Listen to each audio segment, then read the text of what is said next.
Hey my dear listener, before we start, make sure to subscribe to the channel. Comment down where are you from and what's your time right now. Let's jump into the video. Story 1. Hildegard of Bingen and the Sound of the Divine. You begin in a landscape that does not rush.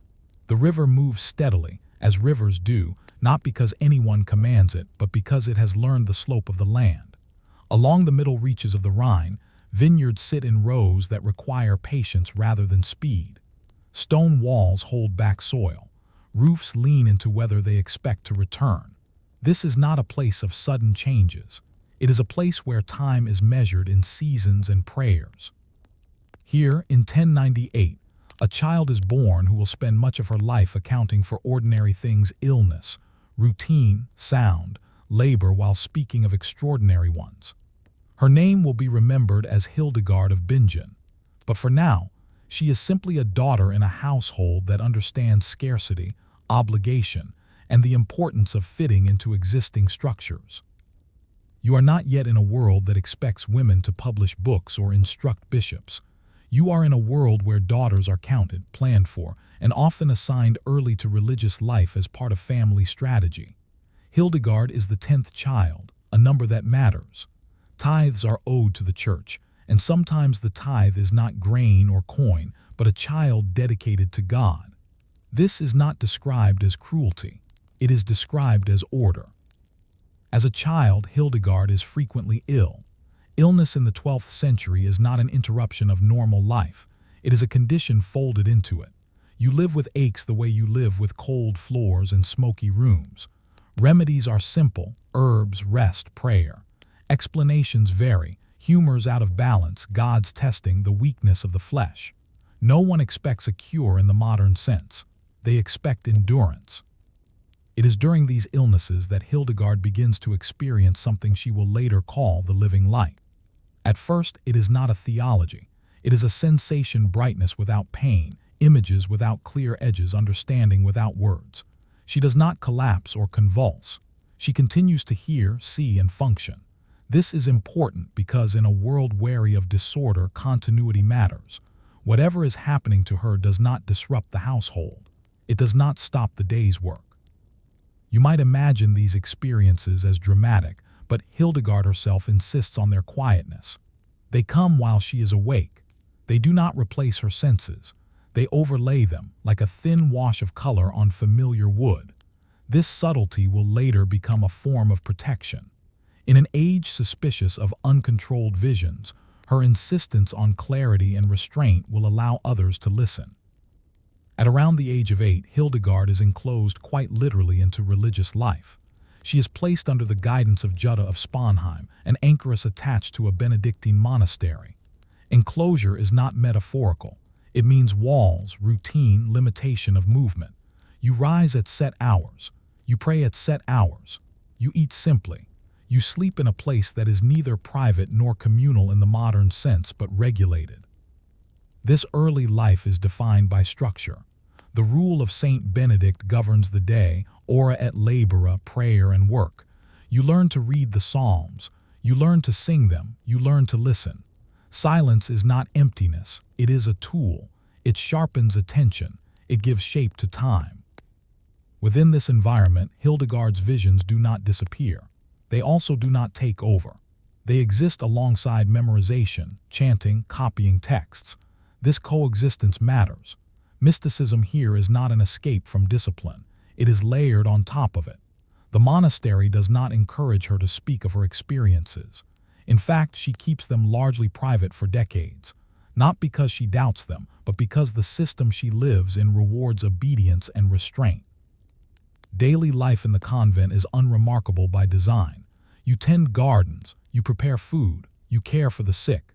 You copy manuscripts by hand, letter by careful letter. Ink stains your fingers, your back aches.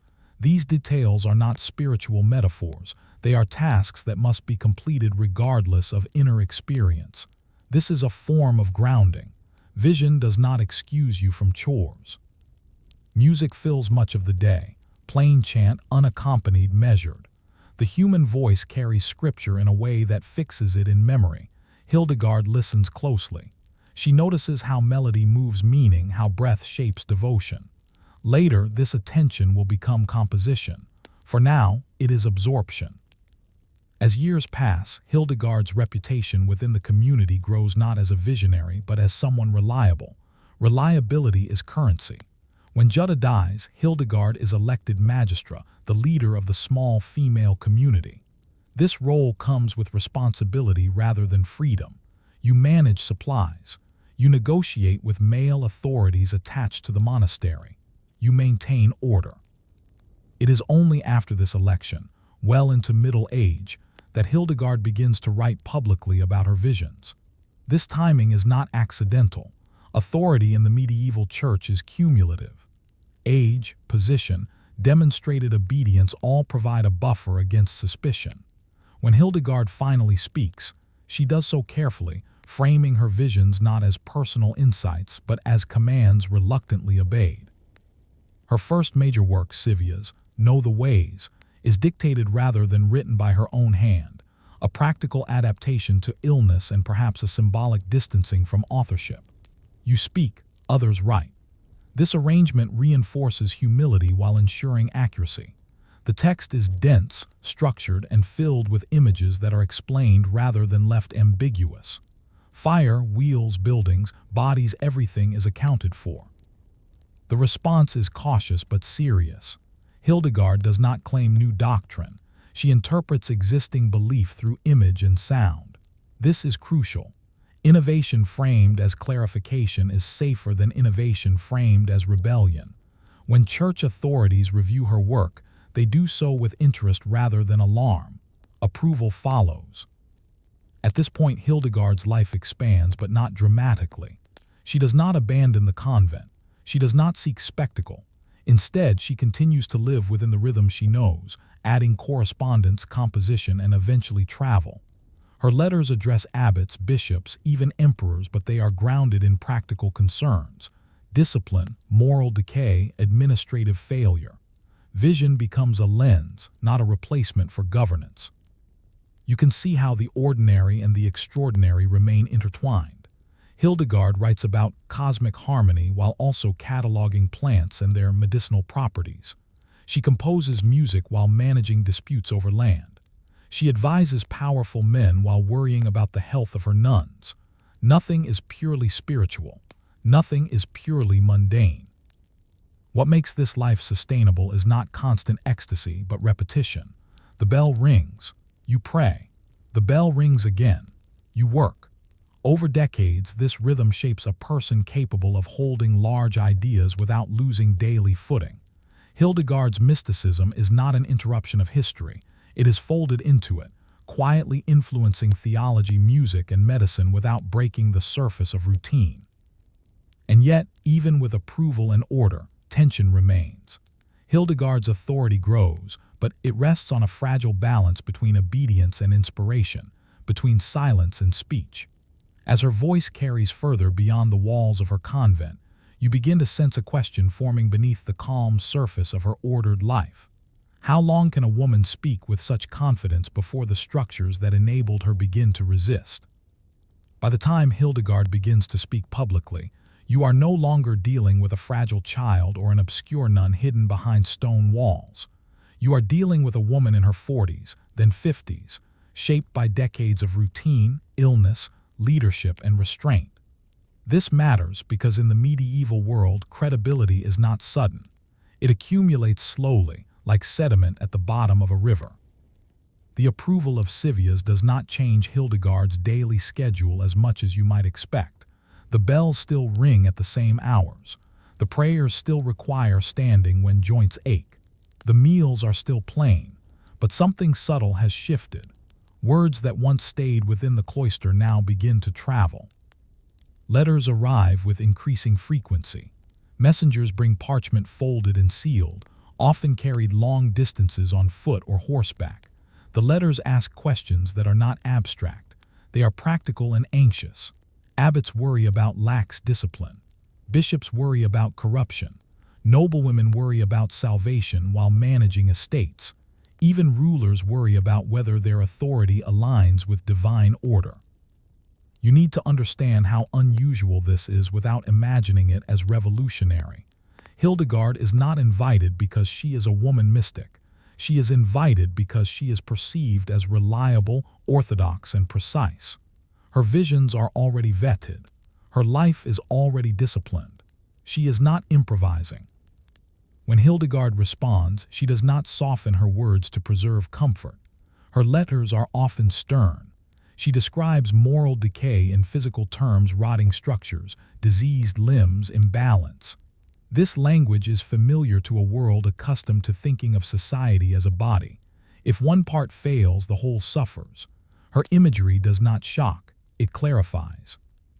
What gives these letters weight is not just their content, but their tone. Hildegard insists repeatedly that she does not speak from herself. She frames her authority as burdensome rather than empowering. This rhetorical humility is not false modesty, it is survival strategy. In a culture where women's speech is closely monitored, claiming reluctance becomes a form of permission. As correspondence grows, so does responsibility. Hildegard now governs not just a spiritual community but a reputation. People quote her words, they copy them, they debate them. Misinterpretation becomes a risk. To manage this, she becomes more systematic. Her later writings are carefully organized, almost architectural. Vision is mapped, numbered, explained. At the same time, Hildegard begins to assert independence in ways that are quiet but significant. The women under her leadership are originally housed at the monastery of Disibodenberg, under male oversight. Over time, tensions arise over resources, authority, and autonomy. Hildegard argues that her community requires its own space. This dispute is not framed as rebellion. It is framed as necessity. She cites visions but also practical concerns: overcrowding, governance, the needs of her nuns. Eventually, she succeeds in establishing a new convent at Rupertsberg. This move is logistical and spiritual at once. Buildings must be constructed, land must be secured, rules must be enforced. Vision alone does not move stones. Daily life at Rupertsberg remains austere.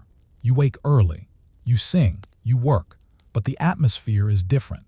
This is a community shaped directly by Hildegard's leadership, rather than inherited structures. Music takes on greater prominence. The chants composed here stretch the conventional range of plain chant, rising higher, lingering longer. The voices of women fill the space more fully. Hildegard's music is not decorative. It is theological. She understands sound as order made audible. In her worldview, harmony reflects cosmic balance. To sing correctly is not just to perform, it is to participate in creation. This idea does not overturn doctrine, but it deepens it, making daily worship feel consequential. Alongside music, Hildegard continues her work in natural observation. She compiles texts on plants, animals, stones, and their properties. These works are not scientific in the modern sense, but they are methodical. You list what you see. You record what seems to help. You pass on knowledge that eases pain, even if explanations rely on humors and correspondences rather than experiments. Illness remains a constant presence in Hildegard's life. She suffers from periods of paralysis, weakness, and pain. These episodes slow her work but do not stop it. In fact, illness reinforces her authority in an unexpected way. Physical frailty aligns with spiritual seriousness. She is not suspected of ambition when her body visibly limits her. Still, limits are tested. One of the most revealing conflicts of her later life involves burial rites. A nobleman excommunicated near death seeks burial at Rupertsberg. Hildegard allows it, convinced of his reconciliation. Church authorities object. They order the body removed. Hildegard refuses. The consequences are administrative rather than violent, but they are severe. Her convent is placed under interdict. Music, the very thing that defines communal worship, is forbidden. Silence is enforced as punishment. For a community shaped by sound, this is not symbolic, it is deeply disruptive. Hildegard's response is measured but firm. She writes extensively, defending her decision not through emotion but through legal and theological reasoning. She argues procedure. She argues intent. She argues that obedience does not require abandoning conscience. Eventually, the interdict is lifted. This episode matters because it shows the edge of Hildegard's authority. She does not seek conflict, but she does not retreat when convinced of her position. Her power is not absolute, but it is real. It operates through persistence, articulation, and an unbroken record of discipline. As she ages, Hildegard begins to travel, preaching publicly, an unusual activity for a woman of her time. These journeys are exhausting. Roads are rough. Accommodations are inconsistent. Health is fragile, yet she goes. Her sermons address reform, urging clergy and laity alike to return to seriousness of life and faith. She does not flatter her audiences. She warns them. What you see in this period is not a sudden radical, but a woman who has spent decades earning the right to speak plainly. Her mysticism has become inseparable from administration, medicine, music, and law. Vision is no longer private illumination. It is public responsibility. And yet, with every expansion of influence, vulnerability increases. Hildegard's authority depends on continued acceptance by structures that are not of her making. She walks a narrow path, balancing inspiration with obedience, clarity with caution. As her life moves toward its final decades, the question becomes unavoidable. What remains of a mystic's voice when the body weakens and the institutions that once listened begin to change? As Hildegard enters the final years of her life, there is no sudden quieting of activity, only a gradual narrowing. Travel becomes less frequent. Illness becomes more predictable. The boundaries of her world contract, not because her influence fades, but because the body insists on limits that even discipline cannot override. You feel this not as drama, but as adjustment. The schedule remains. The prayers continue. The work is simply redistributed. Age in the 12th century does not carry the expectation of retirement.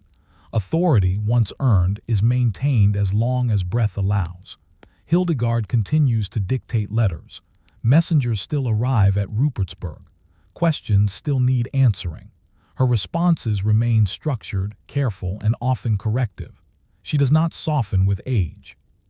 If anything, her sense of urgency increases, not because time is running out in a personal sense, but because disorder, once recognized, becomes difficult to ignore. Her final writings are expansive in scope, but restrained in tone. She revisits themes that have occupied her for decades: harmony and imbalance, health and decay, obedience and conscience. What changes is emphasis. The visions grow less elaborate in description and more focused on integration. She is less concerned with persuading skeptics and more concerned with reinforcing patterns she believes must endure. Music remains central. The compositions attributed to her continue to be sung not as performances but as liturgy. This distinction matters. Hildegard does not compose for novelty. She composes to fit into repetition. A melody meant to be sung daily must sustain attention without exhausting it. The lines stretch, but they do not break. The sound rises, but it returns. In this, you can hear her broader philosophy: elevation without escape. Daily life at Rupertsberg remains deliberately ordinary. Gardens are planted. Medicines are prepared. Manuscripts are copied and stored. Hildegard's presence is felt not through constant instruction, but through systems already in place. This is how her authority persists. She has embedded it into routine. When death approaches, it does not arrive as a singular event, but as a process. Hildegard's health deteriorates in familiar ways: weakness, pain, immobility. She continues to participate in communal life as much as possible. The distinction between spiritual preparation and daily habit is minimal. You prepare for death the same way you prepare for prayer, by doing what must be done without excess. Hildegard dies in 1179, surrounded by the community she shaped. Reports of luminous signs at her death circulate, as such reports often do. Whether you take these literally or symbolically, they serve a function. They frame her life as coherent. They close a narrative that has always emphasized order over disruption. After her death, the immediate impact is not explosive. There is no sudden movement bearing her name. Her works continue to circulate slowly, copied by hand, preserved by communities that find them useful. This is an important point. Hildegard's legacy survives because it integrates easily into existing structures. Her theology does not demand revolution. Her music fits into worship. Her medical writings fit into monastic care. Over time, aspects of her work fade from view. Other thinkers rise. Styles change. Yet her writings are never entirely lost. They remain in libraries, referenced intermittently, valued for their clarity and scope. It is only centuries later that she is rediscovered with renewed intensity, labeled more explicitly as a mystic, a composer, a visionary. This later framing says as much about modern needs as medieval ones. In a world hungry for figures who bridge disciplines, Hildegard appears unusually complete. She resists easy categorization. She is not solely a mystic, nor solely an administrator, nor solely an artist. She is all of these, but always within limits. What makes her life instructive is not the rarity of her visions, but the way she manages them. She does not chase intensity. She subjects experience to structure. In doing so, she demonstrates a model of resilience that is quiet and durable. Authority here is not seized. It is accumulated through consistency. You can see how this model shapes the broader role of women mystics in history. Their influence often depends less on confrontation than on endurance. They work within systems that restrict them, finding space through patience, credibility, and usefulness. Their insights survive because they are attached to daily practice. Hildegard's impact on modern times is subtle but persistent. Her music is performed and recorded. Her writings are studied for their ecological imagery and holistic thinking. She is cited as a precursor to integrated approaches to health and spirituality. Yet even these modern interpretations risk missing the core of her life, which is less about innovation than about maintenance. She shows you that history is not shaped only by those who break structures, but also by those who inhabit them fully, pressing gently but continuously at their boundaries. Change in this model is slow and cumulative. It happens because someone keeps showing up, keeps speaking carefully, keeps organizing sound, labor, and thought into patterns others can use. As you step back from her life, you are left not with a single dramatic lesson, but with a question that extends beyond her century. In a world that often equates significance with disruption, what forms of quiet, disciplined influence are we overlooking, and which voices, like Hildegard, continue to shape history simply by refusing to abandon order? Story 2. Julian of Norwich and the Quiet Theology of Hope. You begin this story not with movement but with stillness. Not the chosen stillness of retreat, but the forced stillness of a body that has stopped cooperating. The room is dim. Curtains are drawn, not for atmosphere, but because light is exhausting. Sound reaches you in fragments: footsteps, murmured prayer, the soft arrangements of linen. You are 30 years old and you are expected to die. This is late 14th century England, a world accustomed to premature death. Plague has passed through towns more than once. Childhood survival is uncertain. Illness is not dramatic, it is common. When you fall gravely sick, your community does not ask why in the modern sense. They ask how long. A priest is called not as an intervention but as preparation. The woman lying in this bed will later be known as Julian of Norwich, though that is not the name she was born with. It is the name she will take from a church, St. Julian's in Norwich, where she will spend most of her life enclosed. At this moment, however, she is simply someone whose breath is shallow enough that death seems practical. She receives the last rites. A crucifix is placed before her eyes. The room expects an ending. Instead, something else happens. As her condition worsens, Julian begins to experience a series of visions, later called showings. They do not come as abstract flashes or disembodied voices. They come as images that are concrete and sustained. Christ bleeding, Christ speaking, Christ suffering not in isolation but in intimate proximity. These visions unfold over hours, not seconds. They are detailed enough to be exhausting. You might expect panic or ecstasy. What Julian reports instead is focus. She looks carefully. She listens carefully. Even as pain intensifies, her attention sharpens. This quality attention without haste will become the defining feature of her theology. Then, just as unexpectedly, the illness recedes. Her body stabilizes. She survives. This survival is not framed as a miracle in the triumphal sense. It is framed as responsibility. She has seen something, and now she must live long enough to understand it. Recovery is slow. The body remains weak. The mind, however, is occupied. Julian begins the long work of recollection. She does not immediately write. Writing too quickly risks distortion. Instead, she remembers. She revisits each vision, not to relive it, but to examine it. Years later, she will record these experiences in what becomes known as Revelations of Divine Love, the first known book in English written by a woman. But that fact, impressive as it sounds now, is not her goal. Her goal is comprehension. What did she see? What did it mean? What assumptions did it challenge? One of the most striking features of Julian's visions is their calm insistence on love. Not love as sentiment, but love as structure. Sin is acknowledged, but it is not centered. Suffering is present, but it is not final.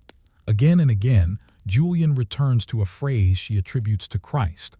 All shall be well, and all shall be well, and all manner of things shall be well. This is not optimism in a naive sense. Julian lives in a city shaped by death. Norwich is a commercial hub, busy and vulnerable. Disease circulates. Poverty is visible. Violence is ordinary. To claim that all shall be well is not to deny reality. It is to interpret it through a different lens. At some point after her recovery, Julian chooses enclosure. She becomes an anchoress, sealed into a small cell attached to St. Julian's Church. This decision is not explained by trauma alone. Enclosure is a recognized religious vocation. It offers stability, legitimacy, and focus. For a woman seeking to think deeply without interruption, it is a practical solution. The cell is small. One window opens into the church, allowing Julian to hear Mass and receive communion. Another opens to the street, allowing conversation with visitors. She does not disappear from society. She becomes selectively accessible. Daily life in enclosure is repetitive by design. You pray, you read, you listen, you sleep. You eat what is brought to you. This monotony is not a flaw. It is the condition that allows sustained thought.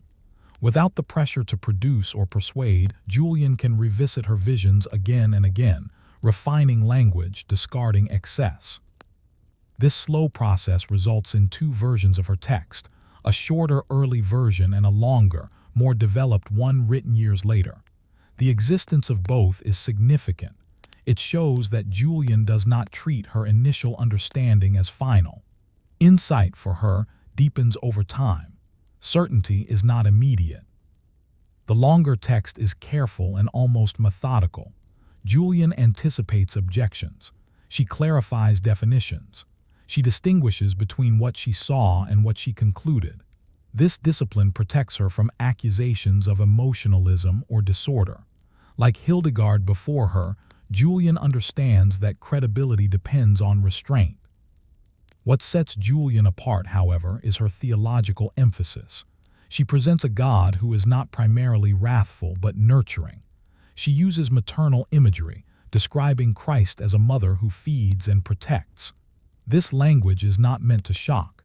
It is meant to explain. In a culture familiar with maternal labor, this metaphor grounds theology in lived experience.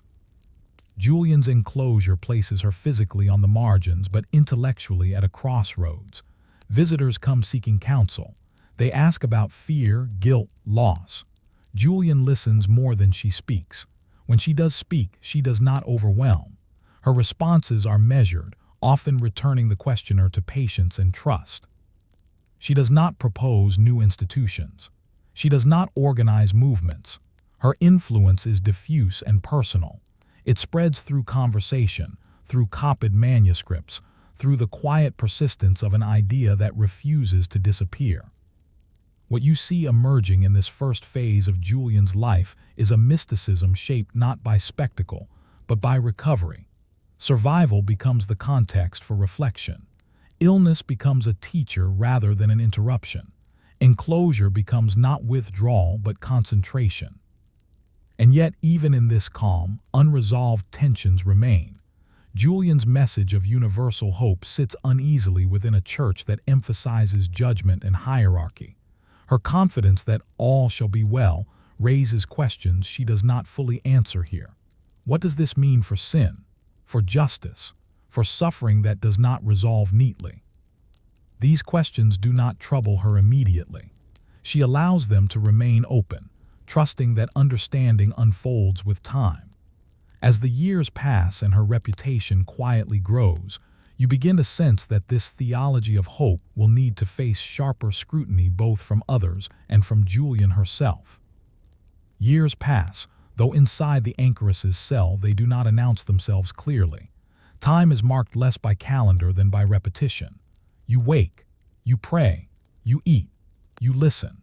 The rhythms of enclosure are designed to make days resemble one another closely enough that attention shifts from novelty to pattern. This is where Julian's thought matures not through new visions, but through sustained reconsideration of old ones. The showings she received during illness do not fade, but neither do they resolve themselves easily. Julian returns to them again and again, holding each image up to scrutiny. She is not satisfied with emotional certainty. She wants coherence. She wants to know how what she saw fits with what the church teaches, with what people suffer, with what history seems to demonstrate. This long delay between experience and interpretation is essential.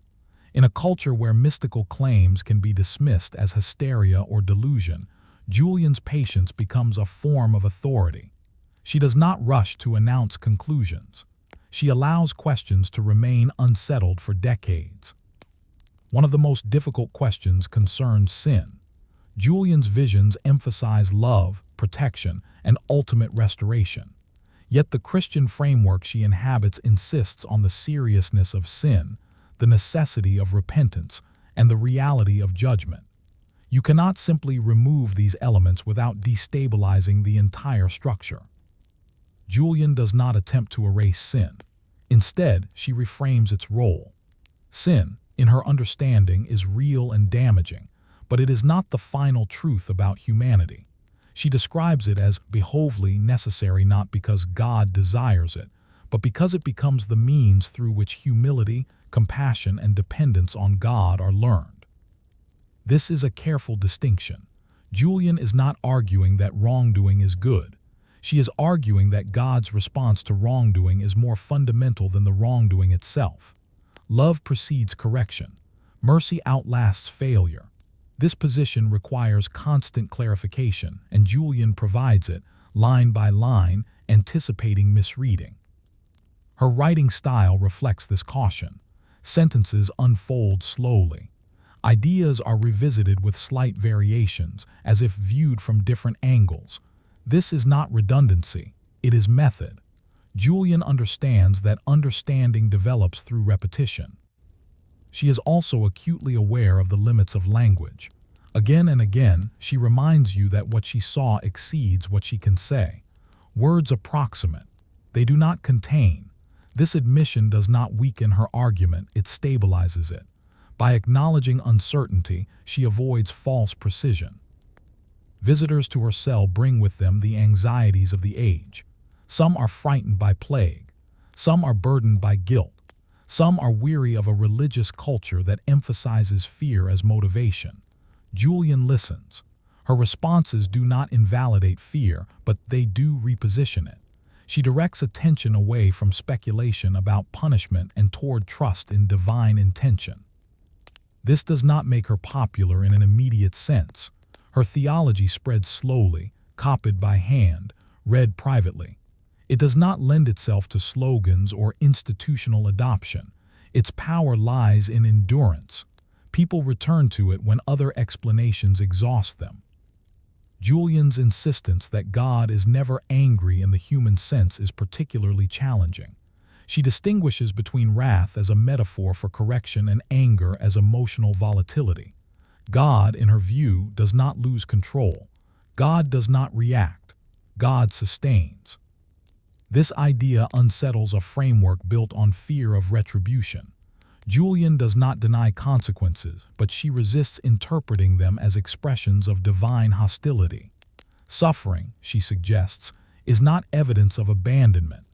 It is part of a process that remains, ultimately, purposeful even when opaque. Her enclosure gives her the freedom to pursue this line of thought without needing to defend it publicly. She is not preaching to crowds. She is conversing. This scale matters. Radical ideas introduced quietly are less likely to provoke defensive reaction. As the long version of revelations of divine love takes shape, Julian becomes more confident in her interpretations but not more aggressive. She adds nuance rather than certainty. She allows paradox to remain. God is both just and merciful. Sin is both real and overcome. Suffering is both grievous and meaningful. What emerges is a theology suited to endurance rather than triumph. Julian is not offering a system that promises immediate resolution. She is offering a way to live with unanswered questions without despair. This perspective is shaped by enclosure itself. In a small cell, you cannot distract yourself indefinitely. Thoughts return. Fears repeat. If an idea cannot sustain long-term attention, it dissolves. Julian's theology survives because it withstands this pressure. It holds up over years of solitude. Yet even as her confidence grows, Julian remains aware of the fragility of her position. She does not challenge ecclesiastical authority directly. She does not claim universal insight. She frames her understanding as gift, not achievement. This humility is not performative. It is strategic and sincere. By the time she completes the longer text, Julian is an older woman. The world outside her cell continues to change. Political instability, economic strain, and religious conflict intensify. Her words, however, remain steady. They do not respond to events as much as they respond to human need, which remains constant. Still, unresolved tension persists. Julian's assurance that all shall be well sits uneasily with visible injustice and unresolved suffering. She does not explain how restoration occurs in historical terms. She insists only that it does. This insistence is both her strength and her vulnerability. It offers comfort without control, hope without timetable. For some, this is enough. For others, it raises further questions. As Julian ages further, her role shifts subtly. She becomes less an interpreter of visions and more a custodian of a particular way of seeing. The question now is not whether her theology is coherent, but whether it can endure beyond her lifetime, whether this quiet confidence can survive transmission into a world that may prefer sharper edges. In the final decades of Julian's life, very little changes on the surface. The cell remains the same size. The prayers follow the same hours. Meals arrive in the same modest portions. If you were to look for signs of culmination or dramatic resolution, you would not find them. Julian's story does not conclude with public recognition or institutional reform. It concludes with continuity. This lack of outward change is not an absence of meaning. It is the meaning. Julian's theology is not designed to peak. It is designed to last. By this point, she is an old woman by medieval standards. Her body is slower. Her hearing may be weaker. Her days are likely quieter in terms of visitors, though people still come. Some seek counsel. Others simply want reassurance that the words they have heard attributed to her are real, that someone truly believes them enough to live enclosed for decades. Julian's role has shifted from interpreter to witness. She no longer revises her text extensively. The long version of revelations of divine love stands as her considered understanding. What remains is not explanation, but presence. She embodies the confidence she once struggled to articulate. This embodiment matters. In a culture that values visible authority titles, offices, declarations, Julian's authority is almost invisible. It resides in consistency. The fact that she has lived with these ideas for most of her adult life without retracting them gives them weight. She has tested them against solitude, illness, doubt, and time. The transmission of her work is slow and uncertain. Manuscripts are copied by hand, often incompletely. Errors creep in. Passages are omitted or rearranged. There is no centralized effort to preserve her text. Its survival depends on individual readers finding it worth the effort to reproduce. This precarious transmission mirrors the content itself. Julian's theology does not promise immediate clarity or control. It trusts in outcomes that unfold beyond visible mechanisms. That her work survives at all is a quiet confirmation of her central claim, that what is held in patience can endure without force. After Julian's death, no exact date is recorded. There is no immediate cult, no formal recognition. Her name fades from public awareness. England moves toward upheaval. Religious priorities harden. The Reformation will later reshape what texts are preserved and which are discarded. Julian's work comes close to disappearing entirely. When it reemerges centuries later, it does so not as a historical curiosity, but as a resource. Readers encountering her words in times of uncertainty find them unexpectedly relevant. Her refusal to frame suffering as evidence of divine hostility resonates in contexts where fear-based explanations have lost credibility. Modern readers often emphasize Julian's optimism, but this risks oversimplification. Her confidence that all shall be well is not a denial of pain. It is a refusal to let pain define ultimate meaning. This distinction is subtle but crucial. Julian does not bypass grief. She contains it within a larger horizon. What makes her contribution distinctive among women mystics is not visionary intensity, but interpretive restraint. She does not multiply revelations. She deepens one experience over a lifetime. This depth-first approach produces a theology that is internally consistent and emotionally sustainable. Julian also models a way of holding paradox without resolving it prematurely. She affirms both the seriousness of sin and the certainty of mercy, without explaining exactly how they reconcile. In doing so, she resists the temptation to reduce complexity for the sake of reassurance. Her hope is durable precisely because it is not simplistic. In modern terms, you might say Julian practices a theology of long attention. She stays with questions rather than rushing past them. She trusts that understanding unfolds incrementally, through repetition and patience. This approach runs counter to cultures that prize immediacy, but it aligns closely with how human beings actually live with unresolved losses, unanswered prayers, and incomplete explanations. Julian's life also complicates assumptions about enclosure and agency. From the outside, her cell appears restrictive. From within, it functions as a laboratory of thought. By removing herself from constant demand and distraction, Julian creates conditions for sustained reflection that few of her contemporaries, male or female, could afford. Her influence on later spirituality is often indirect. Writers and theologians encounter her not as an authority imposed from above, but as a companion in uncertainty. She does not instruct so much as accompany. This mode of influence is difficult to measure historically, but it is no less real. When you place Julian alongside other women mystics, a pattern begins to emerge. Their authority rarely depends on institutional power. It depends on reliability, endurance, and usefulness. They are trusted because they remain steady when circumstances are not.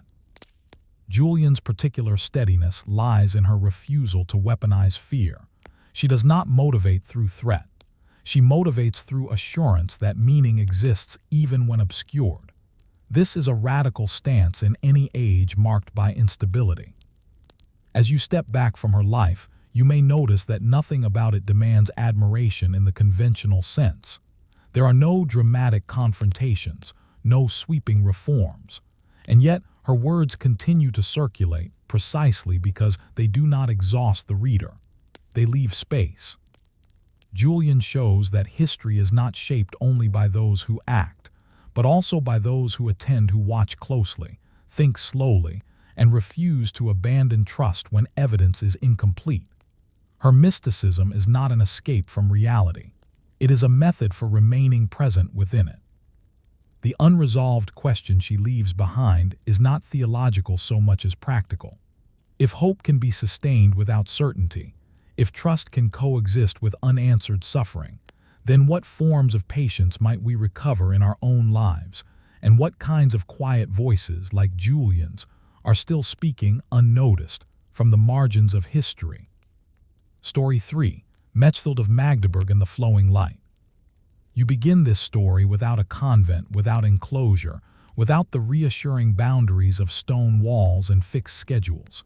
Instead, you begin with movement, geographical, social, and inward. This difference matters because it shapes everything that follows. The woman at the center of this story will later be known as Mechthild of Magdeburg, but for much of her life she occupies a position that is difficult to define. She is not a nun. She is not married. She is not enclosed. She does not belong cleanly to any institution that can fully claim or protect her. This lack of placement is not accidental. It is part of her calling, and it will be the source of both her freedom and her vulnerability. You are in the early 13th century, a period marked by expansion and unease. Cities are growing. Trade routes are active. New religious movements are emerging alongside older monastic orders. Laypeople are increasingly interested in spiritual lives that do not require withdrawal from the world.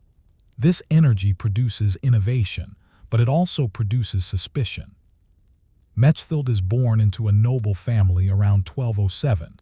This grants her education and access to language, but it does not determine her path. At a young age, she later says around 12, she experiences her first vision of divine love. Like Hildegard and Julian, she does not initially seek publicity. The experience is internal, overwhelming, and difficult to articulate. What distinguishes Mechthild early on is not the presence of visions, but her response to them. Rather than seeking enclosure or formal religious vows, she leaves her family and enters an urban religious community known as the Beguines. These communities are loosely organized groups of women who commit to prayer, service, and simplicity without taking permanent vows. This choice places Mechthild in an ambiguous social position. Beguines are respected in some regions and viewed with suspicion in others. They operate without a single governing rule. They support themselves through labor, nursing, textile work, teaching while maintaining devotional lives. Their independence makes them adaptable, but it also makes them vulnerable to accusations of disorder. Daily life for a Beguine is not uniform. You pray, but not always at fixed hours. You work, often among the poor or sick. You move through the city. You hear its noise, its arguments, its commerce. Spiritual attention must coexist with distraction. This environment shapes Mechthild's mysticism profoundly. Her visions do not come in silence alone. They come amid activity, fatigue, and exposure. She describes divine love as something that flows unstable, intense, impossible to contain. This metaphor is not decorative. It reflects a spirituality that resists fixed boundaries. For years, Mechthild keeps her experiences largely private. She speaks only to a confessor, who eventually urges her to write. Writing, however, presents a problem. Latin is the language of theology and authority, but Mechthild writes in Middle Low German, the language of everyday life. This choice expands her potential audience while reducing her institutional credibility. Her major work, The Flowing Light of the Godhead, does not resemble scholastic theology. It is poetic, fragmented, dialogical. God speaks. The soul responds. Love argues, withdraws, returns. The structure mirrors experience rather than system. This makes the text vivid but also difficult to categorize. You need to understand how unsettling this is to a medieval church increasingly invested in clarity and control. Mechthild does not deny doctrine, but she does not prioritize it. She writes from intimacy rather than explanation. Divine love in her work is demanding, jealous, and transformative. It does not merely comfort, it disrupts. At the same time, Mechthild is deeply critical of corruption within the church. She speaks openly about moral decay among clergy and religious leaders. Her critiques are specific enough to provoke discomfort. Unlike Hildegard, who couches criticism within institutional loyalty, Mechthild often writes from the margins, without protective framing. This combination, unregulated status, vernacular language, intense imagery, and direct criticism, places her at risk. She is aware of this. Fear appears in her writing, not as abstraction, but as lived reality. She worries about condemnation. She worries about misunderstanding. She continues anyway. Daily survival remains practical. Mechthild relies on the Begin network for support. She works. She depends on alms. She moves carefully through social space, balancing visibility and retreat. Her mysticism is not sheltered by walls. It is exposed to scrutiny and rumor. As years pass, the strain increases. The church begins to move against loosely organized religious groups. Accusations of heresy circulate more easily. Women without vows become convenient targets. Mechthild's health declines. Her writing becomes more urgent but also more reflective. She is aware that time and tolerance may be running out. Eventually, in old age, she enters a Cistercian convent at Helfta. This move is not a renunciation of her earlier path, but a necessity. The convent provides safety, medical care, and protection. It also introduces a new tension: how to contain a flowing spirituality within ordered life. At Helfta, Mechthild encounters younger women who will become mystics in their own right. Her work is translated into Latin, preserving it but also reshaping it. What was once fluid becomes more structured. Something is gained survival and something is lost raw immediacy. Looking back at this first phase of Mechthild's life, you see a mysticism shaped by exposure rather than enclosure. She does not withdraw from the world to find God. She encounters God amid instability. Her authority does not come from office or approval, but from persistence. And yet, this path raises difficult questions.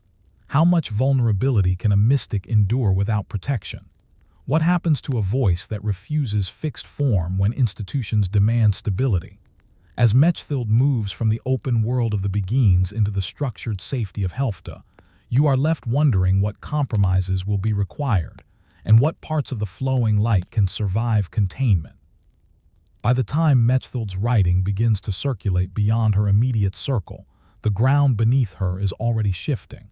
You are now in the middle decades of the 13th century, and the Church's tolerance for unregulated religious expression is narrowing. What once appeared as vibrant lay devotion is increasingly examined for deviation. Structure is becoming synonymous with safety. Anything that flows too freely attracts suspicion. Mechthild feels this change not as policy but as pressure. Conversations grow cautious. Confessors hesitate. Support becomes conditional. Her work, written in the language of ordinary people, reaches audiences that institutional theology does not easily monitor. This accessibility is both its strength and its risk. The flowing light of the Godhead continues to grow in fragments. Mechthild does not sit down to produce a single, unified book. She writes in response to inner urgency visions, dialogues, moments of consolation followed by abandonment. God speaks tenderly, then withdraws. The soul protests. Love wounds and heals in the same movement. This instability is not literary excess.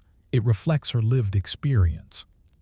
You begin to notice how often fear appears in her text. Not fear of God, but fear of misinterpretation. Mechthild worries that her words will be twisted, that her visions will be judged arrogant or heretical. She anticipates condemnation and writes anyway. This is not recklessness. It is compulsion shaped by conviction. Unlike Julian's calm, interpretive distance, Mechthild's mysticism remains close to the moment of experience. She does not wait decades to refine. She records intensity while it is still sharp. This immediacy gives her writing emotional force, but it also exposes her.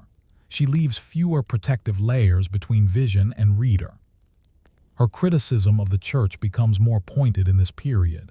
She speaks of spiritual leaders who have become complacent, more concerned with power than with care. She does not attack doctrine directly. She attacks behavior. This distinction matters, but it does not guarantee safety. In times of anxiety, critique itself becomes suspect. You must imagine what it means to live with this awareness daily. Mechthild does not have a cell that limits access. She moves through cities and communities where rumor travels quickly. Her survival depends on discretion, allies, and constant vigilance. She is not persecuted in a dramatic sense, but she is increasingly isolated. Illness compounds this vulnerability. As Mechthild ages, her health declines. Physical weakness reduces her ability to work and travel. Dependence increases. For someone whose spiritual life has been shaped by movement and exposure, this enforced slowing is difficult.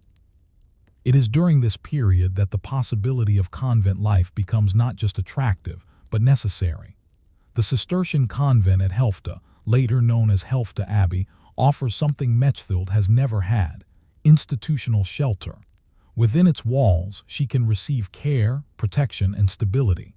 The decision to enter is pragmatic rather than ideological. Transitioning into convent life is not seamless. The rhythms of Helfta are precise. Hours are fixed. Silence is regulated. Obedience is expected. For a woman accustomed to spiritual spontaneity, this structure requires adjustment. Flow must learn to move through channels. Yet Helfta is not an ordinary convent. It is a center of learning and mysticism, home to women deeply engaged in theological reflection. Younger nuns listen to Mechthild with attentiveness.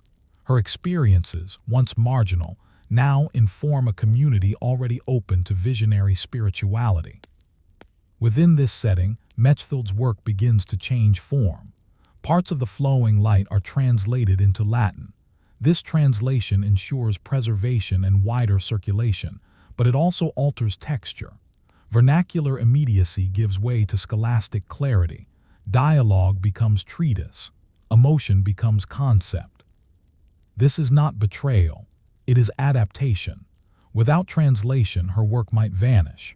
With it, something essential is preserved, even if reshaped. You can see here how women mystics often survive history not by remaining unchanged, but by becoming legible to institutions that outlast them. At Helfta, Mechthild's tone softens, though her convictions remain. She writes less frequently, but with greater reflective distance. The flowing light is still present, but it moves more slowly now, shaped by the walls that contain it. Vulnerability recedes slightly, replaced by watchful care. Still, tension does not disappear. Mechthild is aware that her earlier freedom has narrowed. Protection comes at the cost of autonomy. She is safer, but also less exposed. The very conditions that allow her to finish her life in relative peace also limit the rawness of her expression. This trade-off is not unique to her. It is a recurring pattern in the lives of women mystics. Exposure allows intensity. Structure allows survival. Rarely do both coexist fully. As you consider this middle phase of Mechthild's life, you are left with a sense of narrowing possibilities. Her voice persists, but under supervision. Her experiences are honored but filtered. The flowing light has not gone out, but it now moves through carefully maintained channels. The unresolved question that lingers is one of cost. How much of Mechthild's original force can survive translation, enclosure, and age? And when mysticism is made safe enough to endure, what risks being lost along the way? In the final phase of Mechthild's life, the most significant change is not internal vision, but external condition. The world that once pressed in on her cities, arguments, suspicion, movement has narrowed to cloistered corridors and predictable hours. This narrowing is not a failure of vocation. It is the cost of endurance. At Helfta, Mechthild is no longer required to justify her existence daily. Food arrives, care is given, silence is structured. For the first time in decades, survival is not precarious. This security allows her body to rest, but it also alters the texture of her attention. Urgency gives way to reflection. The flowing light slows. You can sense this shift in the later portions of her work. The language remains intense, but the edges are less jagged. Dialogues between the soul and God continue, yet they are framed more cautiously. The risk that once accompanied every sentence is reduced, replaced by the quiet assurance that someone is listening who will not immediately accuse. This safety is not merely physical, it is interpretive. At Helfta, Mechthild is surrounded by women who already accept the legitimacy of visionary experience. She no longer needs to defend the fact of divine intimacy. She can focus on its meaning. This change does not simplify her mysticism, but it stabilizes it. Translation plays a decisive role in this stabilization.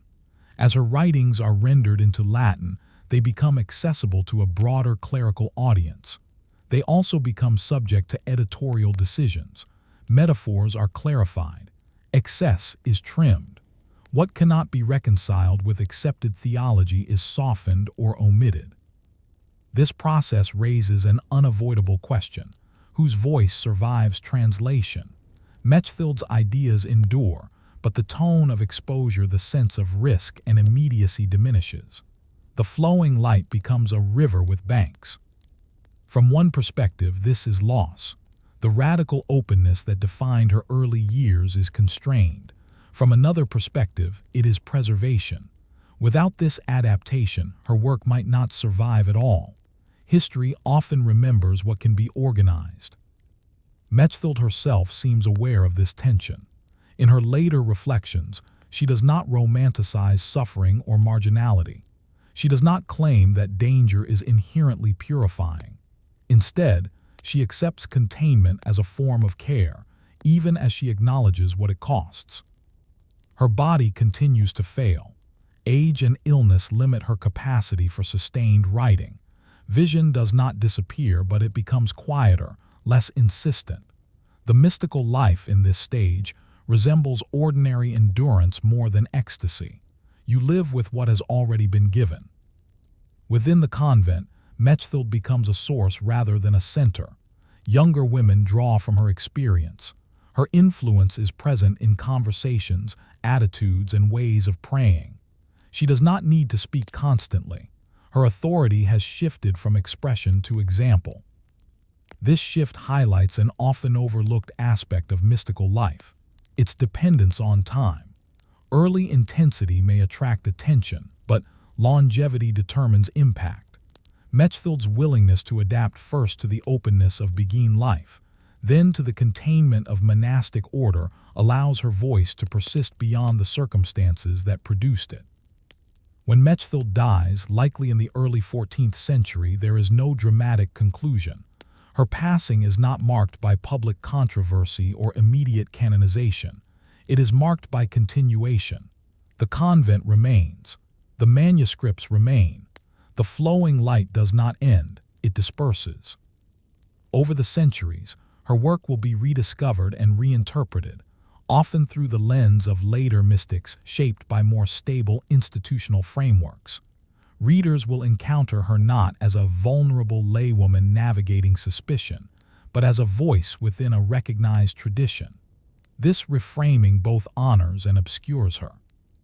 What risks being lost is the context of exposure, the daily uncertainty, the lack of protection, the courage required to speak without guarantees. Mechthild's mysticism was not forged in safety. It was forged in motion, negotiation, and risk. To read her without that context is to miss part of her significance. At the same time, what survives is essential. Her insistence that divine love is not static, that it moves, withdraws, wounds, and returns, offers a language for spiritual experience that resists simplification. She refuses to reduce intimacy to comfort or obedience to passivity. In the broader history of women mystics, Mechthild represents a path that is neither fully enclosed nor fully free. She occupies a middle space, vulnerable, mobile, creative, endangered. Her life illustrates how spiritual authority can emerge outside formal structures, but also how difficult it is to sustain there. You can see how her story complicates assumptions about safety and authenticity. The most intense expressions of mysticism often arise where protection is weakest, yet survival often requires compromise. The flowing light must either be contained or risk extinction. Mechthild does not resolve this tension for you. She embodies it. Her life suggests that spiritual truth may not belong exclusively to either freedom or order, but to the ongoing negotiation between them. Expression and preservation pull in opposite directions, and mystics live in that pull. As you step back from her life, the question that remains is not whether she chose correctly, but whether choice was ever fully hers. How many voices like Mechthild's were silenced entirely because they found no safe channel? And how many survive only because they allowed their edges to be smoothed by the structures that outlast individual risk? Story 4. Teresa of Avila and the Architecture of Inner Life. You begin this story in a place that looks orderly from the outside and feels unsettled from within. 16th century Spain is confident, expanding, administratively complex. Empires require paperwork. Faith requires definition. Orthodoxy is guarded carefully, not only because of heresy, but because uncertainty has become politically dangerous. This is a world where clarity is prized and deviation is noticed. Into this environment is born Teresa of Avila in 1515 in the town of Avila. Her family is respectable, upwardly mobile, attentive to reputation. They value literacy, discipline, and religious observance. Teresa grows up surrounded by books and rules, by expectations about what a proper life should look like. As a child, she is energetic, imaginative, and restless. She is drawn to stories of saints and martyrs, but not in a quiet, contemplative way. She wants drama. She wants action. At one point, she persuades her brother to run away with her in search of martyrdom, a plan stopped only by an uncle who finds them on the road. This early impulse toward intensity will never fully leave her. At the same time, Teresa is acutely aware of social norms. She enjoys conversation. She cares about how she is perceived. When her mother dies, her life shifts abruptly. Emotional stability gives way to uncertainty. Religion becomes both refuge and obligation. She is sent to be educated by Augustinian nuns, where she encounters structured religious life for the first time. Entering the convent does not immediately resolve her inner conflict. Teresa struggles with illness, distraction, and divided attention. Prayer feels difficult. Discipline feels constraining. She describes herself during these years as lukewarm, committed in name, but inconsistent in practice. This self-critique is not modesty, it is diagnostic. Daily convent life in this period is not particularly austere. Many Spanish convents are socially active, with visitors, conversations, and comforts that soften the edges of religious commitment. Teresa thrives socially but suffers spiritually. Her prayer lacks focus. Her body is frequently ill. Her mind wanders. This prolonged period of mediocrity is crucial to understanding her later reform. Teresa does not move directly from youthful fervor to mystical authority. She spends years dissatisfied, aware of the gap between what she believes is possible and what she is living. This dissatisfaction becomes a form of pressure. Illness intensifies this pressure. Teresa experiences severe physical collapse, paralysis, pain, near death. Recovery is slow and incomplete. Like Julian centuries earlier, illness becomes a turning point but not an instant conversion. It forces stillness. It limits distraction. It makes interior life unavoidable. Gradually, Teresa begins to experience forms of prayer that are more absorbing moments of stillness, recollection, a sense of presence that interrupts ordinary thought. These experiences are not constant. They come and go, leaving confusion in their wake. Teresa is uncertain how to interpret them. Are they divine, psychological, dangerous? This uncertainty is heightened by the religious climate of Spain. The Inquisition is active. Mystical experiences are scrutinized. Women, in particular, are expected to be cautious. Teresa seeks guidance from confessors, many of whom are suspicious or dismissive. Their mixed responses deepen her anxiety. What distinguishes Teresa at this stage is her insistence on clarity. She does not want vague spirituality. She wants to know how prayer works, how discipline shapes it, how community supports or undermines it. Her mind is practical. She thinks in terms of process. Over time, Teresa comes to a stark conclusion. The environment she inhabits does not support the depth of prayer she believes is possible. Comfort, distraction, and lax discipline dilute attention. This is not a condemnation of others so much as an assessment of conditions. The idea of reform emerges not as rebellion but as design. Teresa begins to imagine a religious life built intentionally around simplicity, silence, and focus. Fewer possessions, smaller communities, clear rules. This is where her architectural imagination begins to assert itself. But imagination alone is insufficient. Teresa is a woman without institutional authority, proposing change within a rigid system. Any reform will require persuasion, patience, and careful framing. She understands that she must demonstrate obedience even as she proposes restructuring obedience itself. Her mystical experiences intensify during this period, but she remains wary of them. She tests them against doctrine, against counsel, against outcomes. Experiences that lead to humility and greater discipline she accepts. Those that lead to agitation or self-importance she rejects. This discernment becomes central to her authority. By her 40s, Teresa reaches a point of decision. Dissatisfaction has matured into resolve. She can no longer accept a form of religious life that undermines the very prayer it claims to support. Reform is no longer an abstract idea. It is a necessity. Yet necessity does not remove risk. To propose stricter enclosure, poverty, and silence is to challenge entrenched habits. To claim divine support for such reform is to invite scrutiny. Teresa stands at the threshold between interior conviction and public action. As you pause at this moment, you can feel the tension building. Teresa has not yet founded anything. She has not yet written her great works. She has only identified the problem and begun to sketch a solution. The question now is whether her inner clarity can survive translation into outer structure, and whether the architecture she imagines will hold when exposed to resistance. Having recognized the inadequacy of her environment, Teresa begins the laborious work of translating insight into structure.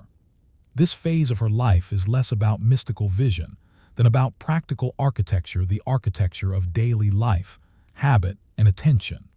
You must imagine a woman in her 40s, still vulnerable in health and socially constrained, designing reform that must endure opposition. Teresa's first step is internal. She catalogs the patterns that undermine prayer: unnecessary conversation, excessive possessions, unstructured schedules. She experiments within her convent, rearranging time and space. Prayer is prioritized, work is simplified, silence is preserved. These experiments resemble small-scale architectural trials, a rearrangement of walls and furniture, an adjustment of routines, a recalibration of attention. Simultaneously, Teresa negotiates with authorities. Reform cannot succeed in isolation. Bishops, confessors, and influential nuns must be persuaded. She writes letters, travels to meet with leaders, and frames her ideas carefully, emphasizing obedience and doctrinal fidelity. Every innovation is justified as a return to true religious intention, not a personal agenda. Her personal mysticism continues, but it is now embedded within her reform efforts. Experiences of ecstasy or interior vision are interpreted, recorded, and sometimes withheld. Teresa does not display mystical phenomena for effect. She integrates them into her pedagogical system. Prayer, for her, is both practice and proof. Mysticism validates structure. Structure enables mysticism. The physical aspects of reform are demanding. Teresa found the Discalced Carmelite reform, emphasizing poverty, simplicity, and stricter enclosure. New convents must be constructed or adapted. Rules must be written. Daily schedules must be standardized. Every material decision, sleeping arrangements, diet, work allocation affects the spiritual outcome. You can see how her mind, trained by both mystical experience and practical observation, treats architecture as spiritual discipline. Resistance emerges quickly. Many convents are reluctant to adopt austerity. Established nuns resist stricter routines. External authorities fear unrest or mismanagement. Teresa responds with persistence rather than confrontation. She travels, teaches, writes, and negotiates. Authority here is cumulative, earned through consistency, persuasion, and credibility, not formal office. Writing becomes increasingly central. Her works, The Interior Castle, The Way of Perfection, serve multiple purposes simultaneously. They provide guidance to novices, theoretical grounding for reform, and documentation for ecclesiastical authorities. Language is precise, didactic, and reflective. Complex mystical ideas are conveyed through metaphor, analogy, and practical instruction. She bridges abstract vision and daily action. Within these texts, a recurring theme is the layered interior life. Teresa maps the soul as a series of mansions, each representing deeper intimacy with God. This metaphor is structural. It mirrors her approach to reform. Progress is stepwise, disciplined, and cumulative. Spiritual achievement is neither immediate nor chaotic. It is architecture realized in time. Her leadership style parallels this intellectual structure. She cultivates obedience without coercion. She models attention and humility. She rewards diligence. She responds to error with guidance rather than punishment. The reforms succeed not because they are enforced externally, but because they create conditions in which nuns themselves can thrive spiritually. Health continues to constrain her. Teresa suffers from exhaustion, headaches, and other chronic ailments. Travel, intense correspondence, and administrative work tax her body, yet she persists, integrating bodily limitation into her spiritual discipline.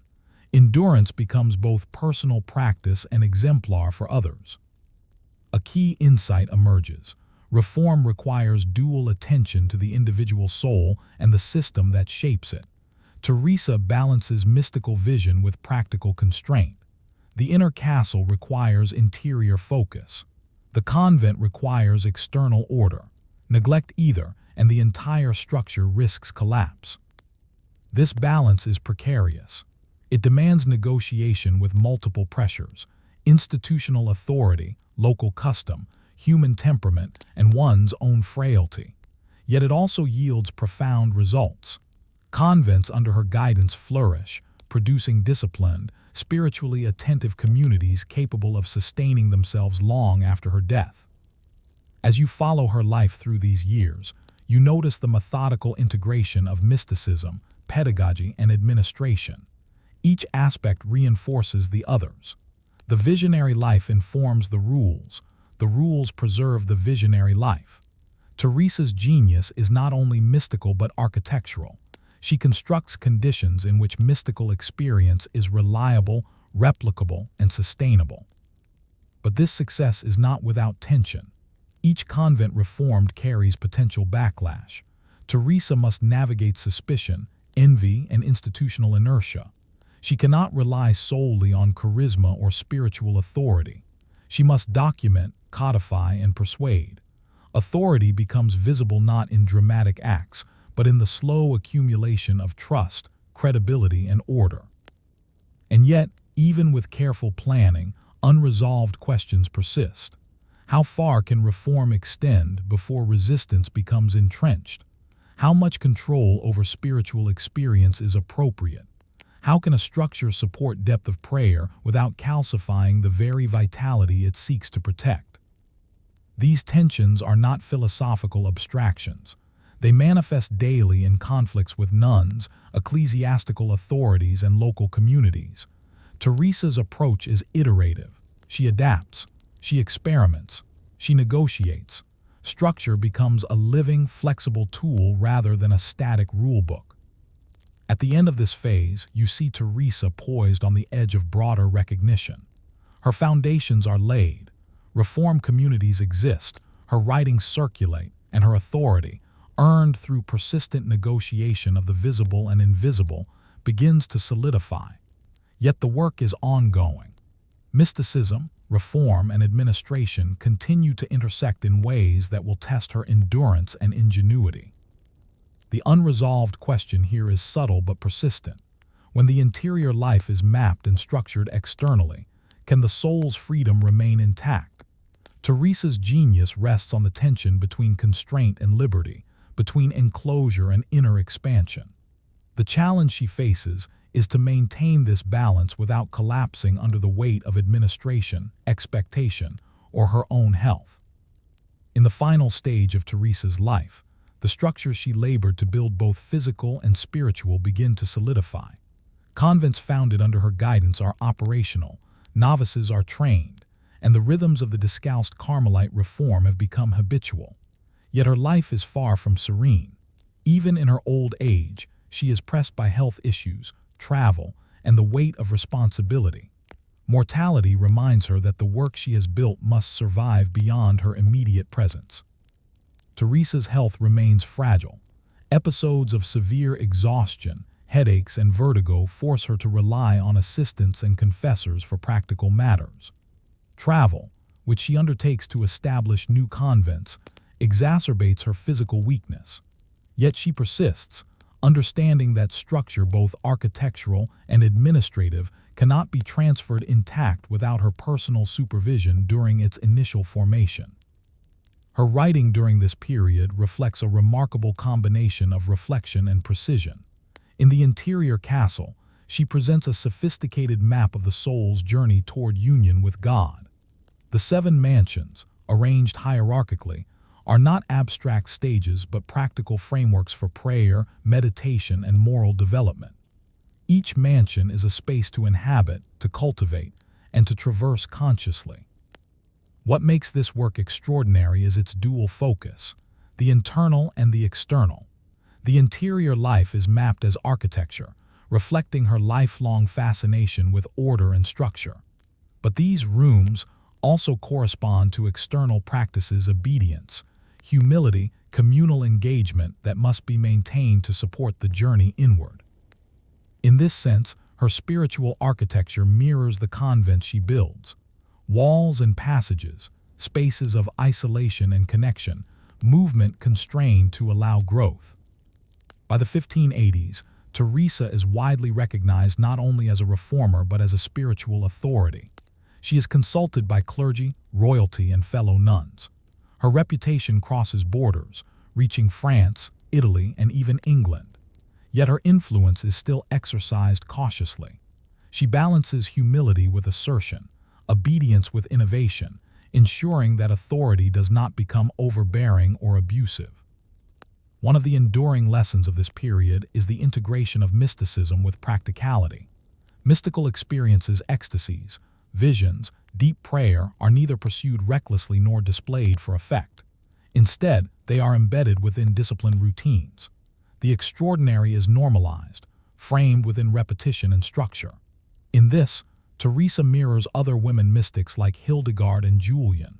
Authority and insight emerge not through spectacle, but through enduring, disciplined presence. Even as her legacy grows, she faces resistance and obstacles. Conservative factions within the Carmelite order question her reforms. Critics view her intense standards as disruptive. She navigates these challenges through diplomacy, correspondence, and careful negotiation of both spiritual and bureaucratic rules. Her genius lies not only in vision, but in her capacity to implement it effectively within institutional frameworks. By the end of her life in 1582, Teresa's achievements are tangible. Numerous convents embody her principles, and her writings codify a system of spiritual growth that endures beyond her lifetime. Yet she does not present these accomplishments as her own glory. Authority, for Teresa, is inseparable from service. The soul's architecture is a gift to those willing to inhabit it, and the convent is a vessel for the cultivation of that gift. The long-term impact of her work is profound. The Discalced Carmelite reform continues, influencing religious life across Spain and Europe. Her writings are studied not only for mystical insight, but as practical guides for disciplined spiritual practice. The dual emphasis on structure and freedom resonates with later generations seeking to balance interior depth with external responsibility. Teresa's life illustrates a recurring pattern among women mystics. The combination of personal experience, sustained discipline, and strategic adaptation produces authority that survives both personal mortality and institutional change. Mysticism, when grounded in attention, habit, and structural insight, becomes more than vision, it becomes transmissible legacy. As you reflect on her life, you see that the architecture Teresa builds is not limited to convent walls. It extends to the soul itself. The principles she applies to space, schedule, and community mirror those she applies to consciousness: clarity, order, discernment, and deliberate progression. Her genius lies in this isomorphism, the correspondence between lived environment and interior life. The unresolved thought she leaves behind is quiet but profound. Can human creativity, discipline, and insight survive the constraints of institution, expectation, and mortality? Teresa's work suggests that they can, but only through careful balance, persistent attention, and integration of practice with insight. The architecture of the soul, like the architecture of convents, requires both walls and passageways, constraint and freedom, attention and reflection.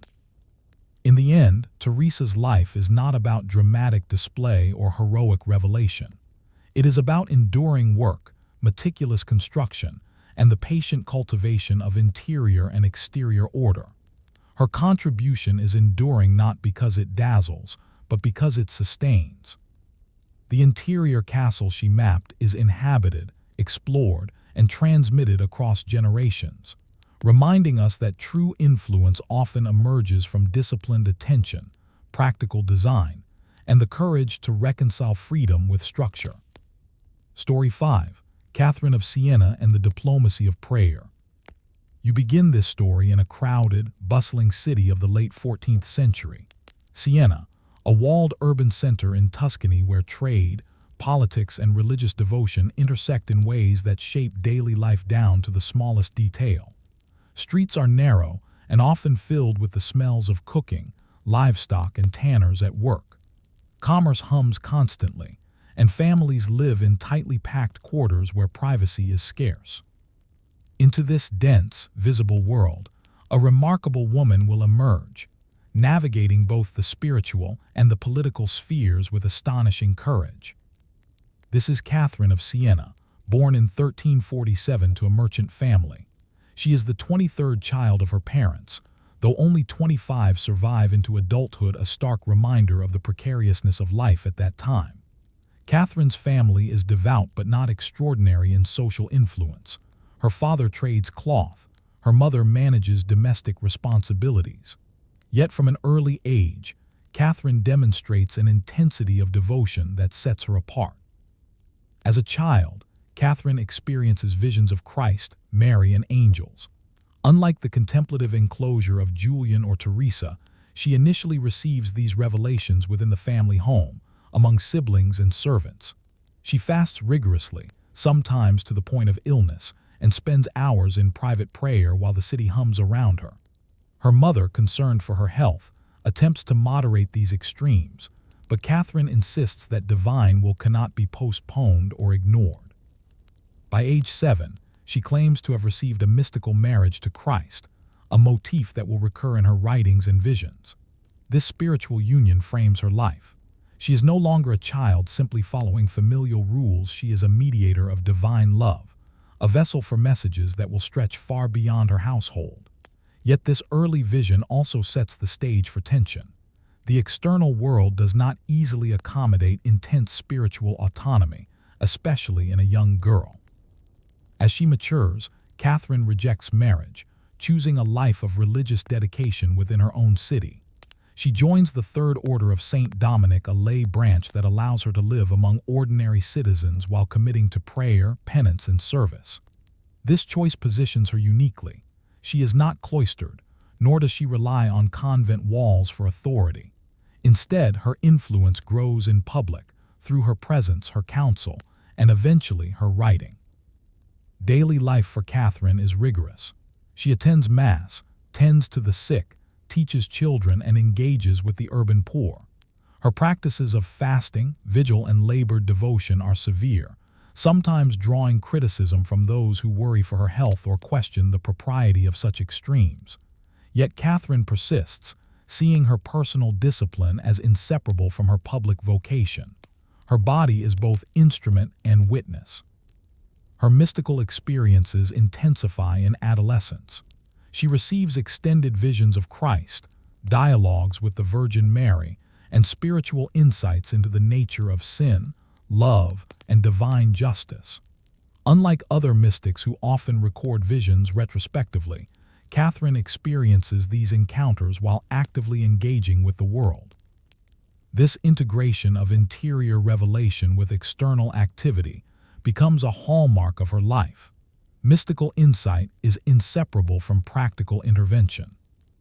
It is during this period that Catherine begins writing letters and composing treatises, primarily in the vernacular Tuscan dialect, which later contributes to the standardization of Italian.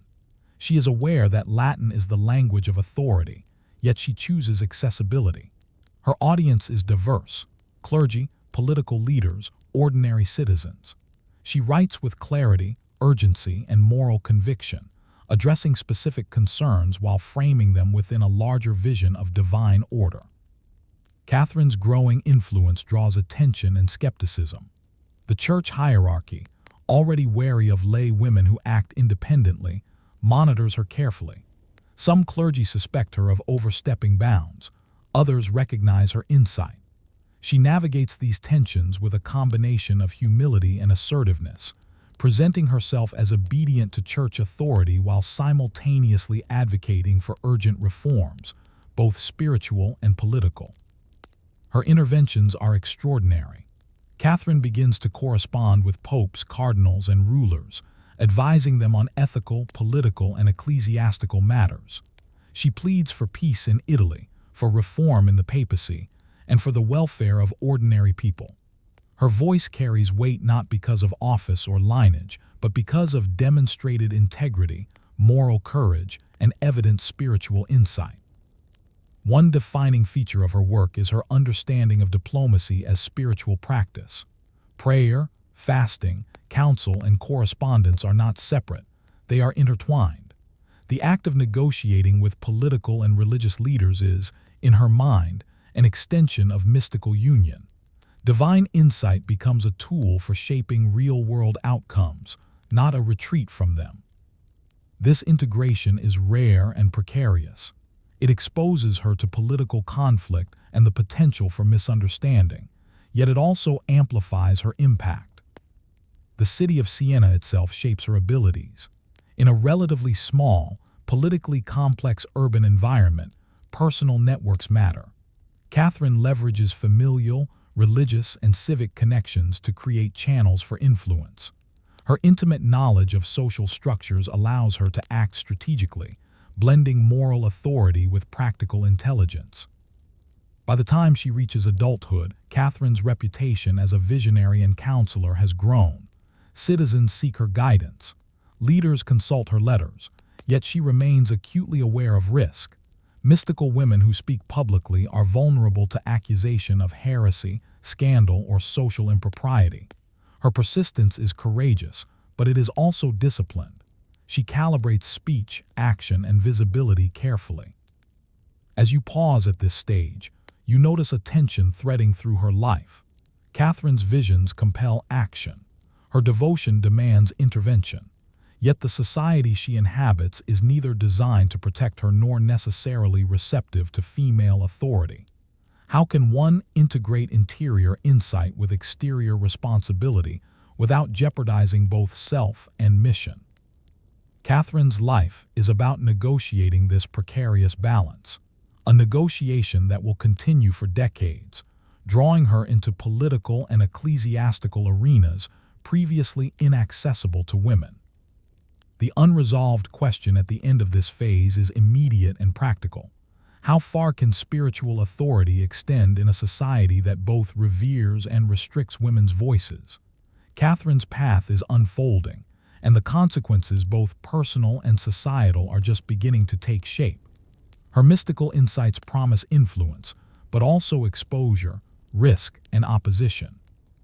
As Catherine matures, her role as both mystic and mediator deepens. You now see her fully immersed in a world that is physically dense and socially intricate, where each street, guild, and convent forms a lattice through which influence flows. Her activity is extraordinary precisely because she is embedded in this environment rather than removed from it. Unlike cloistered mystics, she moves through the city, negotiating with the living, listening to their burdens, and transmitting her insights into real-world interventions. Writing becomes a central medium for her authority. Catherine's letters are addressed to popes, cardinals, monarchs, and civic leaders, and even to ordinary citizens seeking guidance.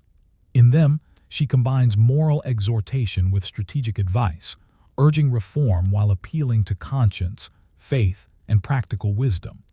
These letters are remarkable not for their eloquence alone, but for their understanding of the pressures and politics her recipients face. Each missive balances firmness with persuasion, urgency with respect. One of her earliest sustained interventions involves the papacy. During the Western Schism, when rival popes claimed legitimacy, Catherine sees division not only as a theological problem, but as a threat to the social and spiritual order. She writes directly to Pope Gregory XI, urging him to return the papacy from Avignon to Rome. The letter is not a polite suggestion. It is a mixture of warning, exhortation, and moral imperative. She invokes divine authority, frames the appeal in terms of public welfare, and demonstrates an understanding of political nuance unusual for any correspondent of her era, male or female. Beyond letters, Catherine engages in personal missions. She travels to Avignon in 1376, despite her frail health, navigating dangerous roads, political intrigue, and skeptical courtiers. There, she confronts church officials, persuades factions, and pleads for reconciliation. You can imagine the intensity of her days, standing in echoing halls, presenting arguments that combine theology, morality, and practical reasoning, negotiating timing, alliances, and outcomes, all while enduring illness and the physical strain of travel. Her body is a site of both vulnerability and authority. Catherine's mysticism underpins her diplomacy. She frames her interventions as guided by visions and the voice of Christ, not as personal ambition. Yet she never relies solely on revelation. Every proposal is strategic, every argument grounded in knowledge of human behavior and institutional politics. Prayer fuels action. Action embodies prayer. The interior and exterior are inseparable. This dual focus makes her work both extraordinary and precarious. She risks disbelief, criticism, and misinterpretation at every turn. Her work with ordinary citizens is no less important.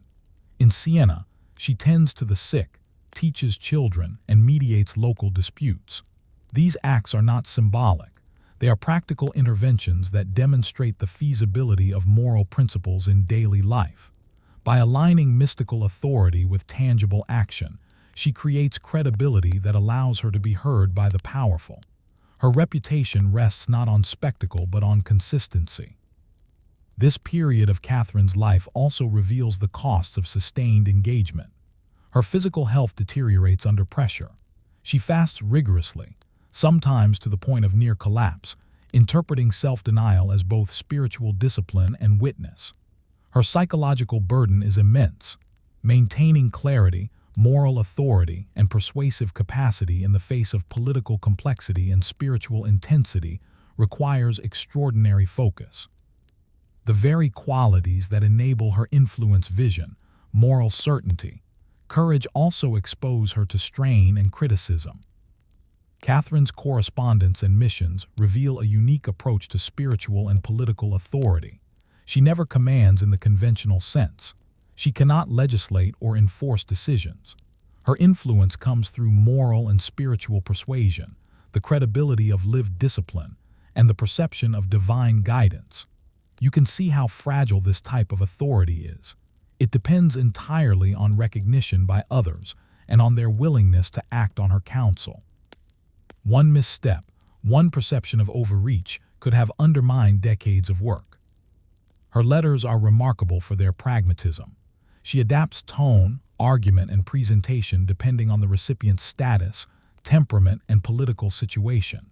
To a pope, she invokes obedience and divine responsibility. To a merchant or guild leader, she emphasizes moral integrity and civic welfare. She reads people as carefully as she reads scripture.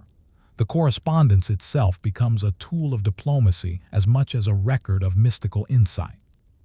Yet even in success, Catherine confronts unresolved tension.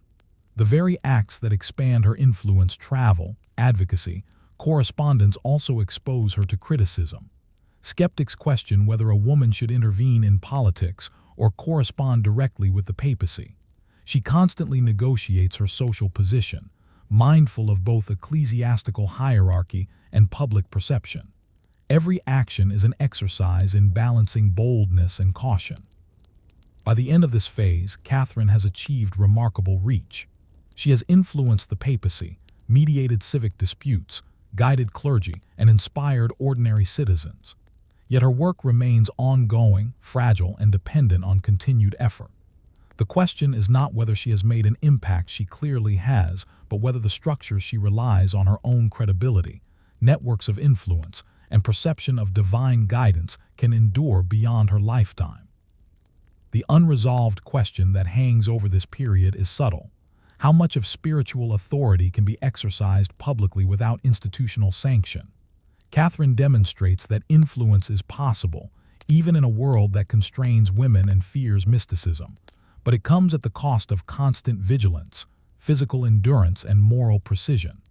The stakes are immense, and failure could have been catastrophic, both personally and institutionally.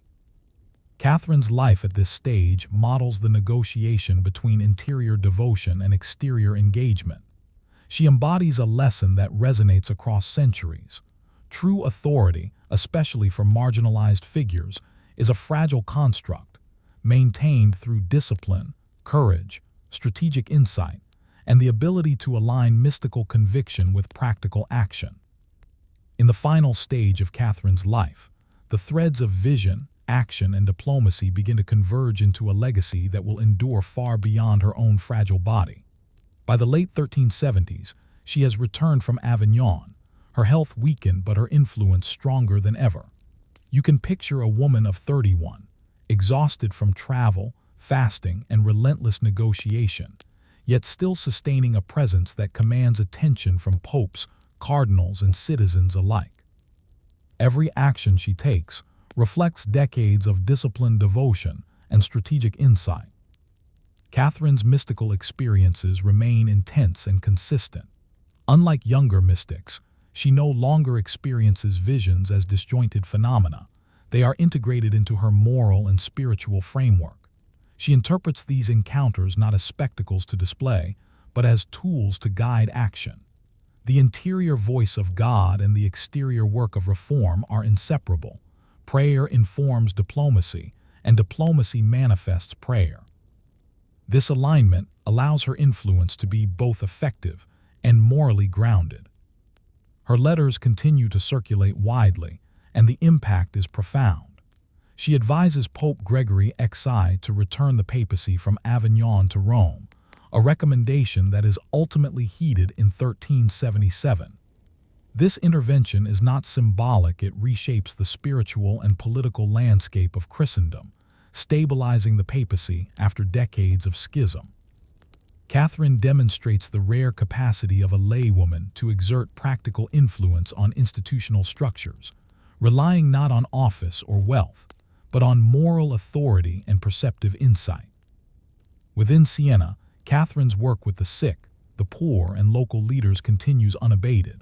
Her presence creates a network of trust and guidance that extends beyond her immediate circle. Citizens rely on her judgment, clergy consult her on ethical matters, and her counsel shapes civic decisions. Her daily life exemplifies the integration of contemplation with action. Austerity, fasting, and extended prayer coexist with practical intervention and political negotiation. Yet this intensity comes at personal cost. Catherine's health deteriorates further. She suffers exhaustion, fever, and the cumulative effects of decades of rigorous fasting. Her physical limitations make every action deliberate, every trip taxing. Mortality becomes a constant companion, underscoring the urgency of her work. She must act decisively, knowing time is finite, while ensuring her influence survives beyond her lifetime. Catherine's death in 1380 is both quiet and consequential. She dies at 33, worn by years of extraordinary exertion, yet leaving behind an enduring body of work. Her writings, particularly her letters and the dialogue, offer a blueprint for integrating mystical experience with social responsibility. They convey the lessons of courage, discernment, and strategic moral influence that defined her life. The texts themselves survive because she wrote carefully, in language accessible to a broad audience, ensuring transmission beyond immediate circles. Posthumously, Catherine's influence grows. She is canonized in 1461, formally recognized by the Church for her sanctity, wisdom, and contribution to spiritual life. In 1970, she is declared a Doctor of the Church, one of only 4 women to receive this title. This institutional acknowledgement codifies what her life already demonstrated. Moral authority does not depend solely on formal office or gender, but on disciplined alignment of vision, action, and integrity. Catherine's legacy illuminates several recurring patterns in the lives of women mystics. First, authority often arises not from power or privilege, but from sustained presence, moral clarity, and careful negotiation of social structures. Second, mystical experience is inseparable from disciplined practice and strategic engagement. Visions alone are insufficient without practical application. Third, survival and influence depend on integrating risk with prudence, exposure, and safety, are continually balanced to preserve voice and mission. Her life also underscores a persistent tension, the need to act decisively in public while remaining obedient to institutional authority. Catherine navigates this tension with skill, demonstrating that influence in a hierarchical society requires both audacity and humility. She does not bypass structures. She works within and alongside them, leveraging moral authority to effect tangible change. Finally, Catherine's story reveals the enduring power of communication. Letters, treatises, and oral counsel allow her influence to extend far beyond personal presence. Her capacity to convey insight, persuade leaders, and inspire ordinary citizens ensures that her work transcends both geography and generation. Mystical insight becomes a tool for shaping history, not merely personal consolation. As you reflect on her life, a subtle but profound question emerges. How can individuals integrate deep personal insight with public responsibility without compromising either? Catherine demonstrates one model, balancing vision, discipline, and strategic engagement. Yet her story also reminds you that such integration requires courage, endurance, and constant negotiation with social, institutional, and personal constraints. In the end, Catherine of Siena's life is a testament to the potential of human agency when anchored in disciplined devotion and informed by moral vision. She shows that spiritual insight, when paired with careful action, can influence politics, society, and religious life. Authority is not inherited, conferred, or claimed. It is enacted, sustained, and demonstrated through consistent, courageous engagement with the world. Her example continues to resonate because it addresses a timeless human challenge: how to act effectively in the world without losing the integrity of one's inner life, how to remain devoted to principles in the face of systemic complexity, and how to ensure that insight, once attained, is not lost to circumstance. Catherine's life bridges the mystical and the practical, the interior and the public, leaving a model that remains instructive across centuries. Story 6. Margery Kempe and the Persistence of Voice. You begin this story in the bustling streets of late medieval England, around the city of Lynn, Norfolk. The year is 1373, and the landscape is a mixture of narrow streets, timbered houses, market squares, and churches that dominate the skyline with their spires. Trade flows along rivers and roads, yet daily life is fragile. Disease, political unrest, and social hierarchy press upon ordinary people. Within this world emerges a woman whose life will challenge expectations about religious devotion, female expression, and social norms. This is Margery Kempe, born around 1373 to a respectable merchant family. She experiences the rhythms of ordinary life, household labor, childbirth, and local commerce while developing an extraordinary intensity of spiritual practice. From a young age, Margery feels a powerful sense of vocation, though it is one that manifests not in formal enclosure, but in speech, movement, and persistent engagement with both divine and human audiences. Her adult life begins with marriage, which is marked by ordinary struggles: the management of a household, raising children, and fulfilling social obligations.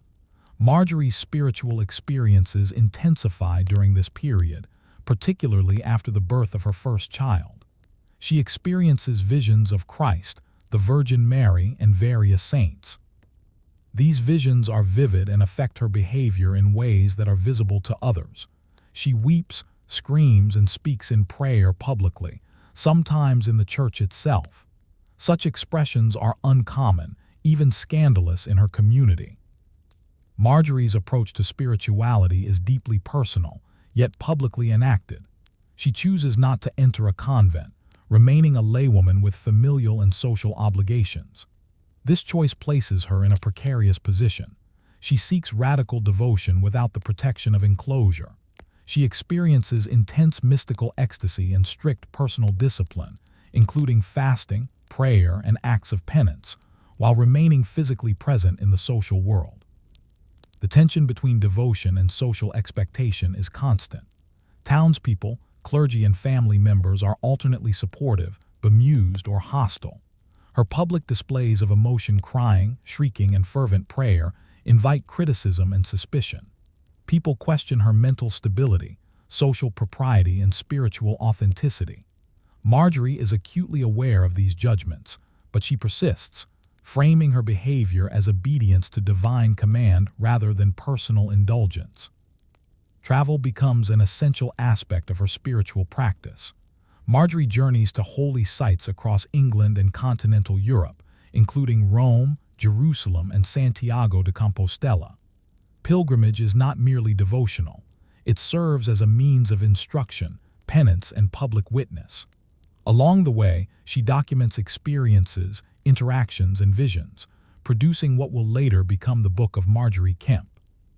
This text is remarkable. It is one of the earliest autobiographies in English, and it centers a female voice in a historical record dominated by male authors. Her mystical experiences are intertwined with social and political reality. Margery engages with local clergy, city officials, and even members of the aristocracy, offering counsel, warning of sin, or encouraging spiritual reform.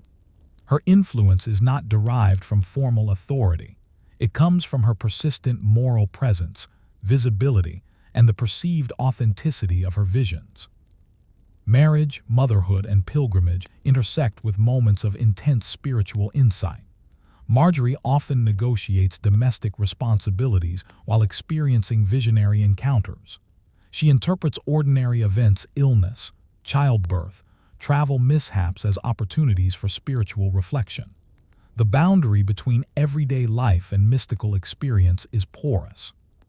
This integration of mundane and sacred distinguishes her from enclosed mystics, whose lives are largely insulated from worldly concerns.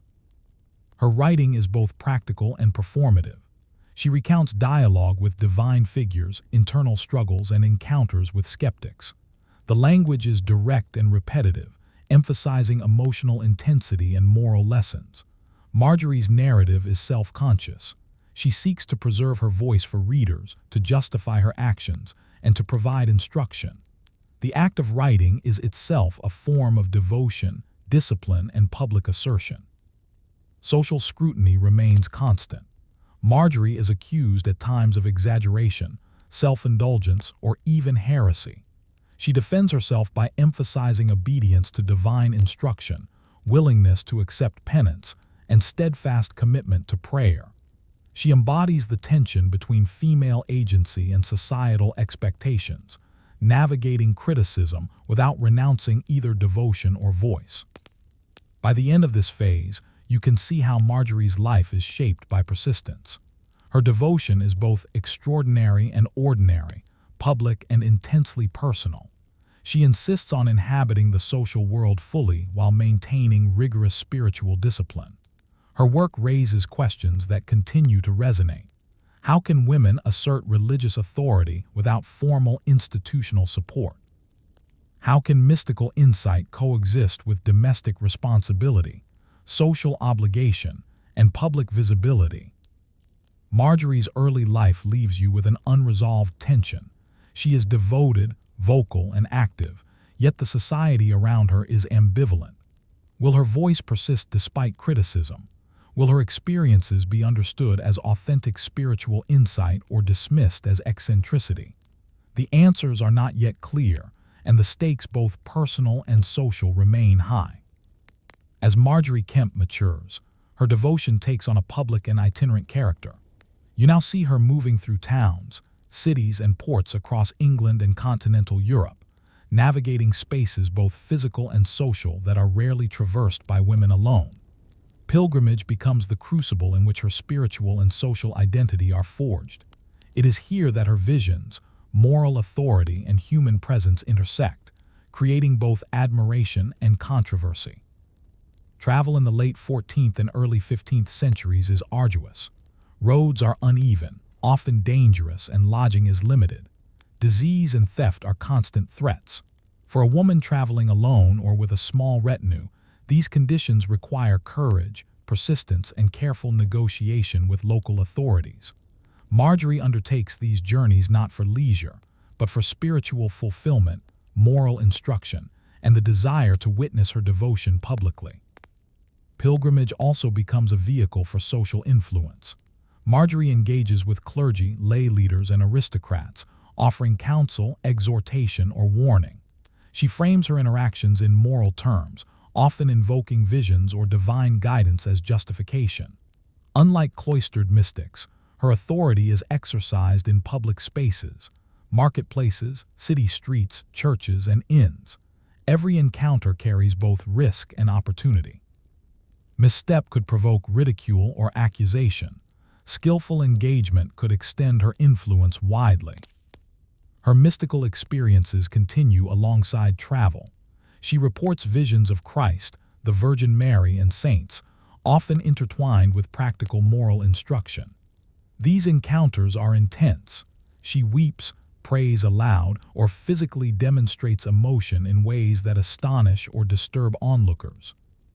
You can imagine the spectacle: shrieking cries in a quiet chapel, tears flowing during public prayer, bodily manifestations that make ordinary citizens question whether they are witnessing sanctity or madness. Marjorie's life becomes a negotiation between visible devotion and societal expectation. Marjorie's persistence establishes a form of authority rooted in consistency.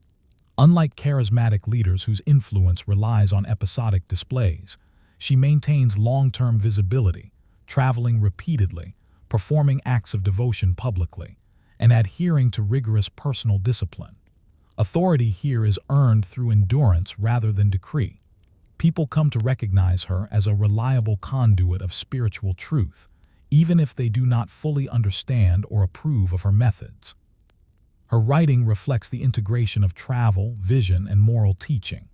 In the Book of Marjorie Kemp, she records dialogues with divine figures, internal spiritual struggles, and encounters with skeptics.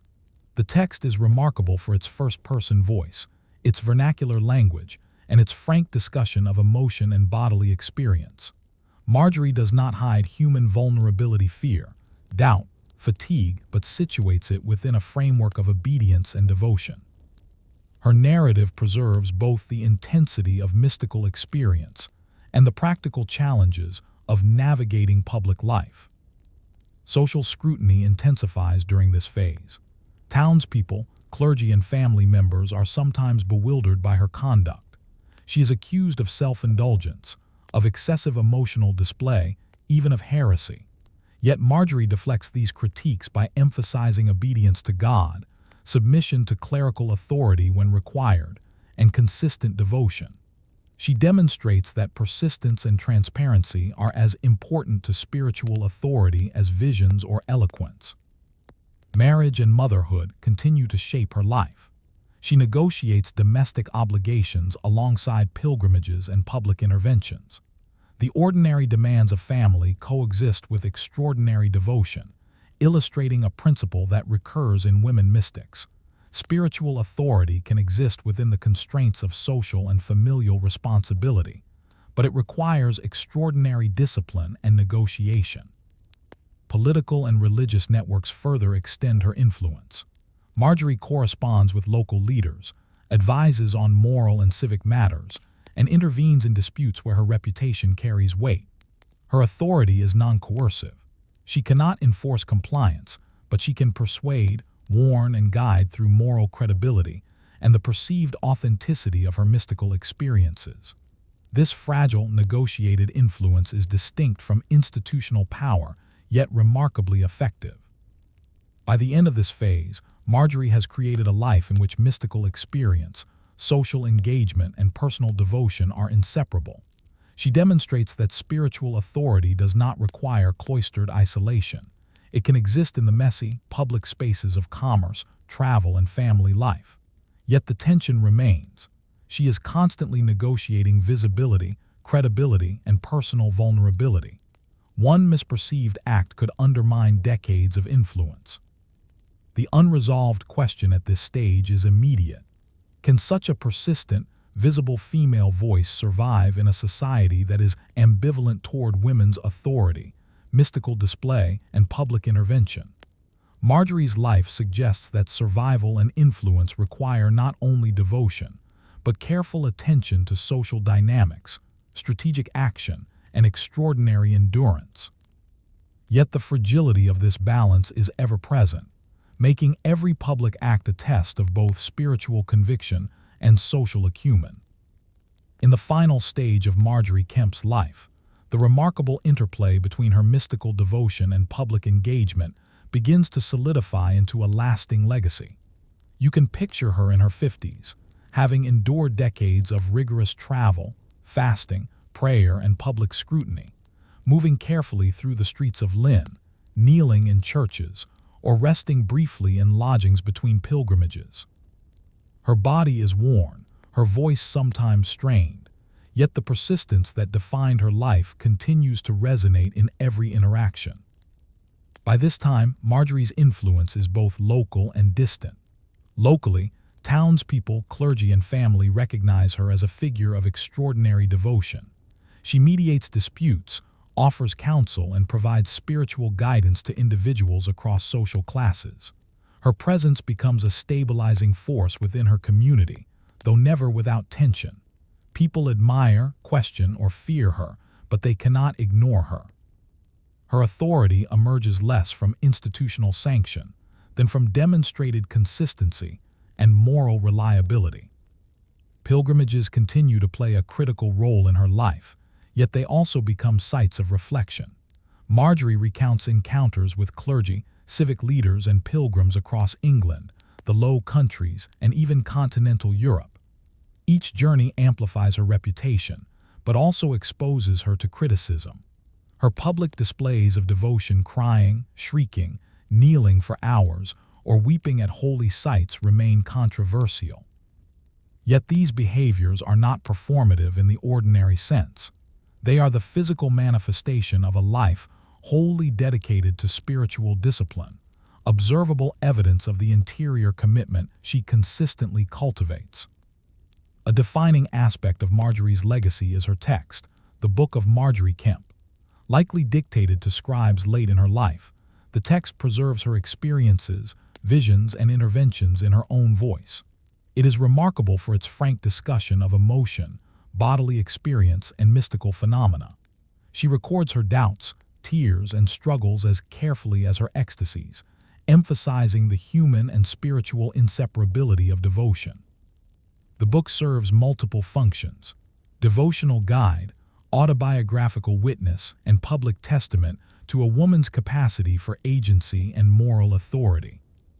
Through the book, Marjorie achieves a form of immortality that surpasses her immediate social influence. Written in the vernacular English of her day, her words are accessible to ordinary readers, not just clerics or scholars. Her persistence is thus codified. Even if her physical voice fades, her written voice continues to instruct, challenge, and inspire.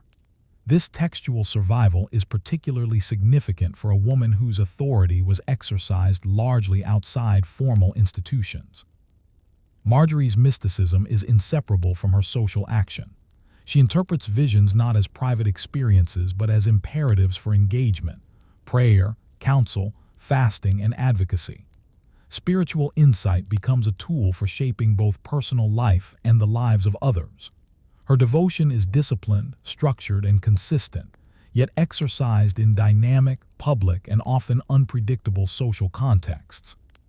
The blending of interior and exterior, mystical and practical, defines her enduring significance. Despite her achievements, Marjorie's life highlights persistent tensions faced by women mystics. Her authority was always provisional, dependent on perception, credibility, and her willingness to endure scrutiny. Skepticism and criticism were constants, yet she navigated them with remarkable resilience. She demonstrates that spiritual authority outside institutional structures requires careful negotiation, visibility, and a readiness to bear both admiration and opposition simultaneously. Her legacy also underscores the importance of endurance. Marjorie's influence did not emerge from a single act of devotion or vision, but from decades of sustained practice, travel, and engagement. Authority in her model is cumulative. It builds through repetition, persistence, and consistency. She is not a heroic exception, but a person whose life demonstrates the painstaking labor often required to transform personal insight into social influence. The unresolved reflection her life leaves is profound. How can radical devotion and public visibility coexist in a society that is ambivalent, if not hostile, toward both?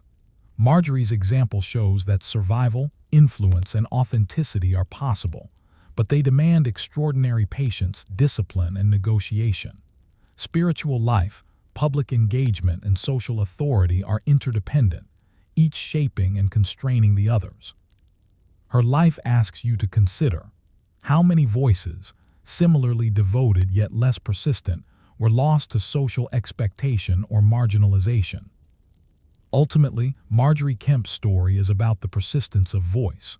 She insists on speaking, acting, and embodying devotion in a world not designed to accommodate her intensity. Her authority rests on authenticity, endurance, and the integration of mystical insight with practical action. She demonstrates that influence does not always follow formal power, wealth, or gendered expectation. Instead, it can emerge from relentless engagement, disciplined attention, and the courage to inhabit both interior and exterior worlds fully. As you step back from her life, you can see a pattern recurring among women mystics.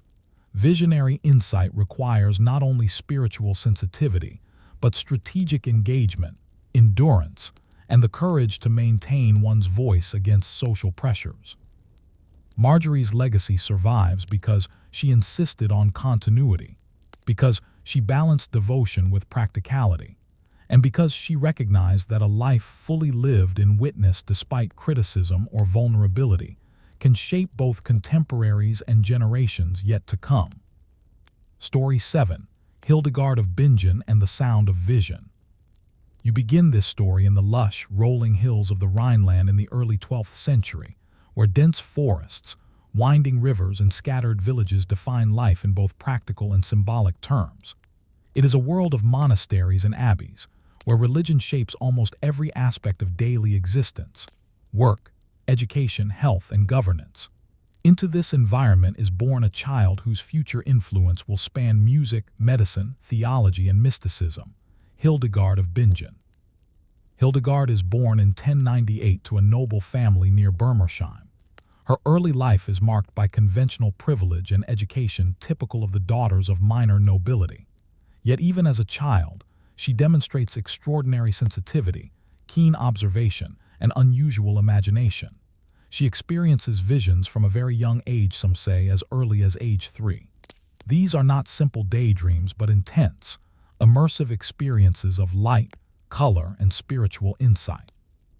Initially, Hildegard struggles to interpret them, unsure whether they are divine messages, imagination, or mental disturbances.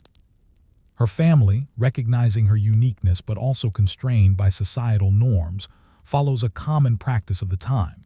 At age 8, Hildegard is placed under the care of a convent.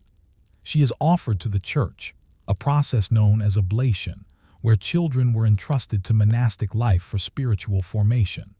Hildegard's enclosure is not punitive but formative. It immerses her in a world of prayer, discipline, and instruction. Daily rhythms: chant, manual labor, study, and obedience structure her life from morning until night. Enclosure has paradoxical effects. On one hand, it limits physical freedom, restricting her movements to the abbey walls and cloistered gardens. On the other, it provides a framework within which her interior life can flourish. Hildegard's visions continue, often intensifying during meditation, prayer, and periods of solitude. She begins to perceive them not merely as fleeting experiences, but as messages with moral, spiritual, and practical significance. Early on, she senses a dual responsibility: to understand her visions and to interpret them for others. Education plays a critical role. Hildegard studies scripture, Latin, chant, and monastic practice under the guidance of the abbess and senior nuns. She learns to read and write in Latin, to interpret biblical texts, and to understand the theological frameworks of her day. This foundation enables her later work in composing music, writing theological treatises, and advising civic and ecclesiastical leaders. You can see the interplay of vision and intellect. Mystical insight must be translated into comprehensible forms, requiring both skill and discipline. Hildegard's adolescence is a period of both spiritual consolidation and social negotiation. The intensity of her visions sets her apart, sometimes attracting suspicion or skepticism from elders and peers. She experiences physical symptoms: fainting, overwhelming emotion, and headaches that accompany the visions, reinforcing both their significance and the potential risk in their interpretation. Yet she is encouraged by mentors who recognize her potential for leadership and insight, though they warn her to proceed cautiously. By her late teens, Hildegard begins to articulate her experiences. She records visions in shorthand Latin, sketching symbolic forms and noting ethical or theological implications. This process is laborious, requiring constant discernment. She tests each insight against scripture, monastic teaching, and personal reflection. This early practice establishes a pattern that will characterize her life. Mystical experience is inseparable from rigorous interpretation, careful documentation, and practical application. A central tension emerges during this stage. Hildegard's visions compel communication, yet her monastic environment demands obedience and discretion. She cannot simply speak freely. Every assertion of insight must navigate hierarchical authority. Abbesses, clerics, and visiting officials have the power to interpret, suppress, or endorse her experiences. Hildegard learns early that spiritual authority requires patience, persuasion, and strategic framing. By her 20s, Hildegard experiences a decisive awakening. A vision she calls the illumination of divine wisdom intensifies dramatically, commanding her to speak and write. Initially reluctant, fearing both error and skepticism, she hesitates. She is acutely aware of social norms. Women rarely teach or guide beyond the cloister, and claims of visionary authority can provoke censure or disbelief. Yet the urgency of the vision compels her toward expression. She senses that her role is not merely contemplative but communicative, to convey insight that may guide clergy, laity, and rulers alike. This period is also marked by bodily discipline and spiritual labor. Hildegard undertakes fasting, extended prayer, and manual labor, integrating the physical and spiritual. She recognizes the body as both vessel and instrument. Vulnerability and endurance coexist. Physical limitation and mystical intensity reinforce each other, shaping a spirituality that is embodied, disciplined, and public in its potential. By the end of this stage, Hildegard stands on the threshold of public influence. She is still enclosed within the abbey, still constrained by social and institutional norms, yet she has begun to develop the skills, discipline, and strategic awareness that will allow her to translate intense personal experience into enduring authority. Her visions are no longer private anomalies. They are seeds of knowledge, art, and moral instruction that will be cultivated into music, medical treatises, theological writings, and political counsel. The unresolved question at the end of this phase is clear. Can a woman, enclosed yet extraordinary, translate inner illumination into public influence without being silenced, marginalized, or misunderstood? Hildegard's life has begun to navigate the tension between seclusion and expression, interior vision and public responsibility, a tension that will define the trajectory of her extraordinary career. By her 30s, Hildegard of Bingen has emerged from the private intensity of her early visions into a stage of life where her mystical insight intersects with leadership, social negotiation, and institutional authority. You can now imagine a woman in her abbey at Rupertsberg, overlooking the Rhine, navigating the daily demands of cloistered life while simultaneously attending to the pressing need to communicate her experiences beyond the abbey walls. She is no longer simply a visionary. She is becoming a leader, a correspondent, and a public moral voice. Hildegard begins to assert more direct authority within the convent.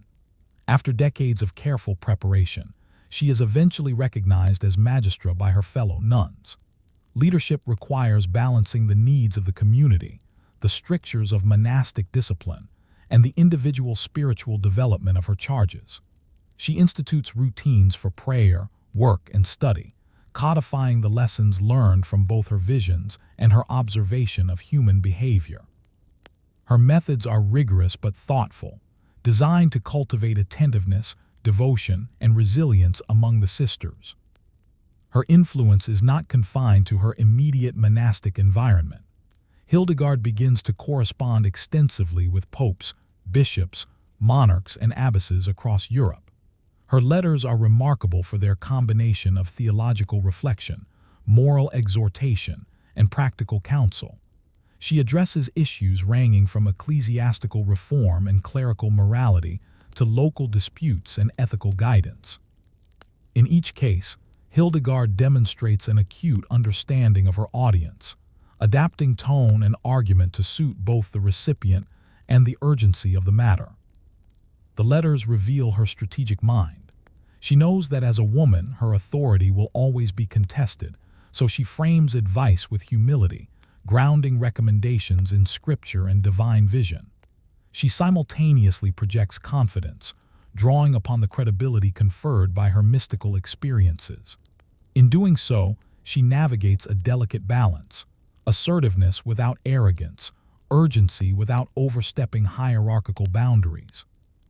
Her written voice becomes a tool for influence as powerful as her spoken counsel. During this phase, Hildegard's public speaking also begins to take shape. Though constrained by enclosure, she is invited to preach within certain monastic and ecclesiastical settings, a rare privilege for women in her era. Reports suggest she addresses clergy, visiting dignitaries, and occasionally lay audiences, speaking on moral reform, the responsibilities of leadership, and the spiritual life. Her authority is extraordinary precisely because it emerges from personal experience, moral rigor, and demonstrable discipline, rather than institutional office or secular rank. Music and composition become central to her method of communication. Hildegard writes chants, hymns, and liturgical sequences that translate her mystical visions into auditory experience.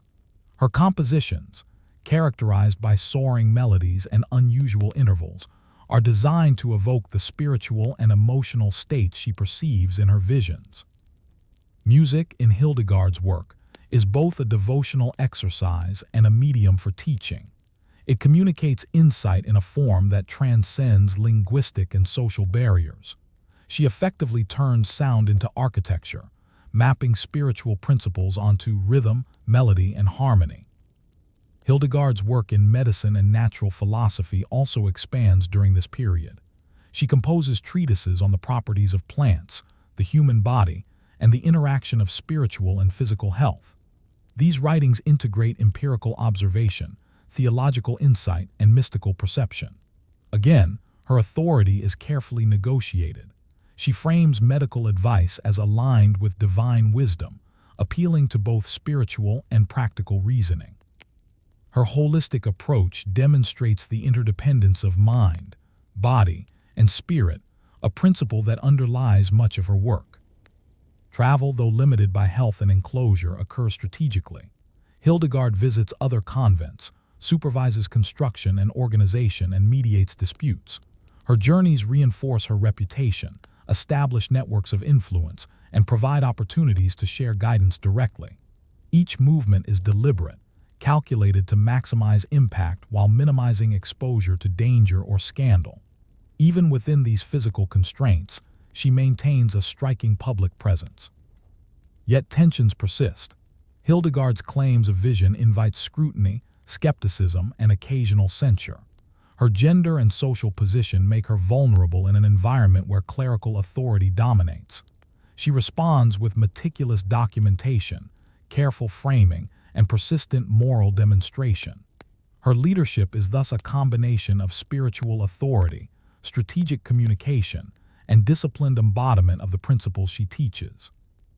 By the end of this phase, Hildegard's influence spans multiple domains: spiritual guidance, music, medicine, and institutional leadership. She has transformed personal mystical experience into a multidimensional public vocation. Yet an unresolved tension remains. How can a woman whose authority derives from personal vision sustain influence across social, political, and ecclesiastical structures without relying on conventional power? The answer is tentative and evolving, rooted in the careful negotiation of visibility, credibility, and institutional engagement. Hildegard's life at this stage exemplifies the integration of vision and action. Mysticism is not passive. It requires articulation, management, and strategic application. Authority is not given. It is cultivated through discipline, insight, and the consistent demonstration of competence. The challenge she faces is not simply survival, but the creation of a sustainable framework in which visionary insight can be transmitted effectively to both contemporaries and posterity. The unresolved question lingering at the close of this period is significant. Can spiritual insight, when expressed publicly by a woman in a patriarchal society, achieve enduring influence without distortion, suppression, or marginalization? Hildegard's ongoing experiments in leadership, correspondence, music, and natural philosophy suggest possible answers, but the stakes remain high and the outcomes uncertain. In the final stage of Hildegard of Bingen's life, the convergence of mystical insight, institutional leadership, and creative output produces a legacy that resonates centuries beyond the Rhineland hills she once called home. By the 1160s, Hildegard has fully established her abbey at Rupertsberg, cultivated a network of influence across the Holy Roman Empire, and created an extraordinary body of work encompassing music, theology, medicine, and natural philosophy. Her life demonstrates the remarkable ways a visionary can transform personal insight into enduring cultural and spiritual influence. Hildegard's abbey becomes a focal point of both religious devotion and intellectual activity. The convent is organized around a careful rhythm of prayer, labor, and study, reflecting her belief in the disciplined cultivation of both interior and exterior life. Nuns under her guidance receive instruction in scripture, music, and natural philosophy, creating a community where spiritual and intellectual growth coexist. The structures she designs, both literal, in the abbey's architecture, and figurative, in rules and routines, are meticulously crafted to support contemplation, creativity, and service. Her correspondence continues to extend her influence. Hildegard writes letters to popes, emperors, bishops, abbesses, and civic leaders, offering moral guidance, urging reform, and advocating for peace. Each letter is carefully calibrated, grounded in scriptural authority, and supported by the legitimacy of her visions. Her ability to engage leaders of varying status demonstrates a remarkable understanding of human behavior, institutional politics, and social perception. She is simultaneously humble and assertive, a model of negotiation and persuasion that allows a woman with no formal ecclesiastical office to wield real influence. Music remains a signature medium through which Hildegard conveys vision and moral insight. Her compositions, rich in melodic range and spiritual intensity, are not only liturgical but pedagogical. They communicate theological and ethical principles through sound, creating a multisensory experience of contemplation. The integration of music and mysticism allows her influence to extend beyond text or spoken counsel, engaging listeners emotionally, cognitively, and spiritually. Hildegard demonstrates that authority can be enacted through aesthetic creation, as much as through speech or writing. Hildegard's contributions to natural philosophy and medicine further solidify her reputation. She writes extensively on the properties of plants, the human body, and the interplay between physical and spiritual health. Her works, blending observation, mystical insight, and ethical reflection, anticipate later holistic approaches to healing. These writings serve dual purposes. They provide practical guidance while reinforcing the broader principle that knowledge, devotion, and service are intertwined. Her scholarship enhances her authority, presenting evidence that mystical insight can coexist with empirical observation and reasoned study. Her enduring influence is amplified by the careful documentation of her visions in texts such as Scivia's Know the Ways. These works codify her revelations, offering symbolic illustrations, ethical guidance, and theological reflection. They are meticulously structured, ensuring that her insights can be interpreted, studied, and applied by future generations. By translating the ephemeral experiences of vision into permanent textual and musical form, Hildegard ensures that her authority transcends both her physical presence and the temporal limitations of her society. Yet Hildegard's path is not without tension. She operates in a male-dominated ecclesiastical environment where women's voices are often marginalized. Skepticism and criticism accompany her public engagements, requiring constant negotiation of credibility and perception. She navigates these pressures through a combination of humility, discipline, and evidence of competence. Authority, in her case, is earned through persistent demonstration of insight, skill, and moral integrity, rather than conferred by hierarchy or birth. By the end of her life in 1179, Hildegard has become a model for integrating vision, action, and leadership. Her legacy encompasses more than mystical insight. It includes institutional structures, musical compositions, letters of counsel, medical and natural philosophical treatises, and a distinctive intellectual and spiritual methodology. She exemplifies the ways women mystics could exercise authority and create enduring influence, even within constraining social structures. Her posthumous impact is profound. Hildegard's writings, music, and recorded visions continue to inspire religious and secular audiences, informing theology, ethics, art, and music. In 2012, she was canonized and declared a Doctor of the Church, recognition that underscores the lasting significance of her integrated approach to spirituality, scholarship, and leadership.